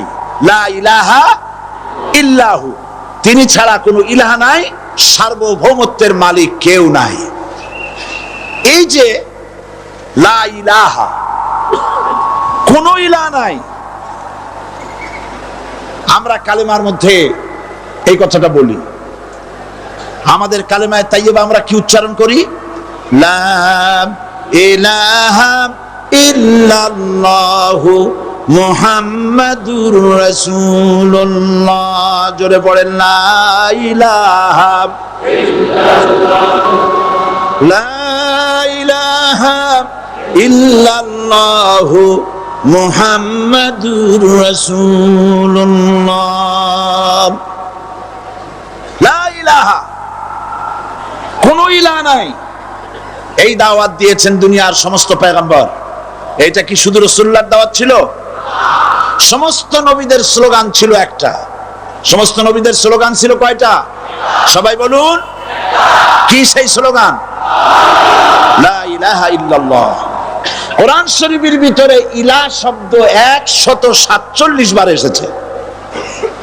লা ইলাহার অর্থ যদি এই হয় কোনো উপাস্য নাই আল্লাহ ছাড়া, কোনো মাবুদ নাই আল্লাহ ছাড়া, মুহাম্মদ সাল্লাল্লাহু আলাইহি ওয়াসাল্লাম আল্লাহর প্রেরিত রাসূল, তাহলে তো এত ঝঞ্ঝাট হওয়ার কথা ছিল না। আপনারা বলেন, নবীরা যখনই এই দাওয়াত দিয়েছেন লা ইলাহা ইল্লাল্লাহ, তখন সংঘর্ষ হয়েছে কিনা? হয়েছে কিনা? বাধা আসছে কিনা? তাহলে এই কথাটা কি যার কারণে এরকমের বাধা আসে? লা ইলাহা ইল্লাল্লাহ, এর চাইতে বিপ্লবাত্মক, এর চাইতে রিভলিউশন সৃষ্টিকারী কথা আল্লাহর আকাশের নিচে জমিনের উপরে আর একটাও হতে পারে না। লা ইলাহা ইল্লাল্লাহ। ইলাহ শব্দের অর্থ শুধু উপাস্য আর মাবুদ নয়, ইলাহ শব্দের অর্থ হচ্ছে আইনদাতা, ইলাহ শব্দের অর্থ হচ্ছে শাসনকর্তা, ইলাহ শব্দের অর্থ হচ্ছে বিধানদাতা। তো লা ইলাহা যখন একটি লোক ঘোষণা করে, তার অর্থ দাঁড়ায় কোনো আইনদাতা নাই, বিধানদাতা নাই, শাসনকর্তা নাই, কারো আইন মানি না, বিধান মানি না, শাসন মানি না, আল্লাহ ছাড়া। কে ছাড়া? আল্লাহ ছাড়া। এই কালেমার দাওয়াত যখন পয়গম্বরেরা দিয়েছেন, তখন 3 শ্রেণীর লোকেরা বাধা দিয়েছে। বলেন কয় শ্রেণী? সবাই বলেন। 3 শ্রেণীর লোকেরা বাধা দিয়েছে। লক্ষ্য করুন। 1 নম্বরে বাধা দিয়েছে রাষ্ট্র শক্তি। 1 নম্বরে বাধা দিল কারা? 2 নম্বরে বাধা দিয়েছে ধনাঢ্য ব্যক্তিবর্গ। 3 নম্বরে বাধা দিয়েছে যারা কায়েমি স্বার্থবাদী ধর্মীয় শক্তি। এই 3টি শ্রেণী সমস্ত নবীদেরকে বাধা দিয়েছে। সেই বাধা অতীতে যারা দিত এখন আর দেয় না, নাকি? এখনো দেয়। দেখুন, এই কালেমার দাওয়াত হযরতে মূসা আলাইহিস সালামকে যেদিন আল্লাহ পাক প্রথম ওহী দিলেন, এই দাওয়াত শুধু রাসূল দেন নাই, আল্লাহ পাক বলছেন প্রত্যেক নবী তার জাতিকে এই দাওয়াত দিয়েছেন। কি? আল্লাহ রাব্বুল আলামিন বলেন, সকল নবী তার কওমকেই বলে দাওয়াত দিয়েছেন, ইয়া কওমি ইবুদুল্লাহা মা লাকুম মিন ইলাহিন গায়রু। হে সম্প্রদায়, আল্লাহ ছাড়া কোনো ইলাহ নাই, তার ইবাদত করো, তারই দাসত্ব করো, তার গোলামি করো। আল্লাহ পাক মূসা আলাইহিস সালামকে যখন নবুয়ত দিলেন, প্রথম যে ওহী এলো, প্রথম ওহীটাই ছিল ইন্নানি আনাল্লাহ লা ইলাহা ইল্লা আনা ফা'বুদনি ওয়া আকিমিস সালাতা লিযিকরি। নিশ্চয়ই আমি আল্লাহ, আমি ছাড়া কোনো ইলাহ নাই, আইনদাতা নাই, বিধানদাতা নাই, সুতরাং আমার দাসত্ব করো এবং আমার শরণার্থে নামাজকে প্রতিষ্ঠা করো। মূসা আলাইহিস সালামকে আল্লাহ পাক ওহী দিয়ে তাকে পাঠালেন। কোথায় পাঠালেন? আল্লাহ পাক বলেন, ইযহাব ইলা ফিরআউনা ইন্নাহু তাগা। গোটা কওম নাফরমান, আল্লাহর আইন কেউ মানছে না। গোটা কওমের কাছে না পাঠাইয়া আল্লাহ পাক সর্বপ্রথম মূসা আলাইহিস সালামকে দাওয়াত নিয়ে কার কাছে পাঠালেন? ফেরাউনের কাছে। কারণ ফেরাউন হচ্ছে রাষ্ট্রশাসক। ফেরাউন কি? রাষ্ট্রশাসক। হযরতে মূসা আলাইহিস সালাম ফেরাউনের কাছে গেলেন আর দাওয়াত দিলেন, ফেরাউন পড়ে নাও, লা ইলাহা ইল্লাল্লাহ। একটি কথা আপনাদের মনে রাখতে হবে, দুনিয়ার কোন ফেরাউন, কোন নমরুদ, কোন সাদ্দাত, কোন হামান কেউ বলে নাই যে আমি আল্লাহ, আমি রাজ্জাক, আমি খালেক, আমি পৃথিবী সৃষ্টি করেছি। কথা কেউ বলেছে? কেউ বলে নাই। কি বলেছে তারা?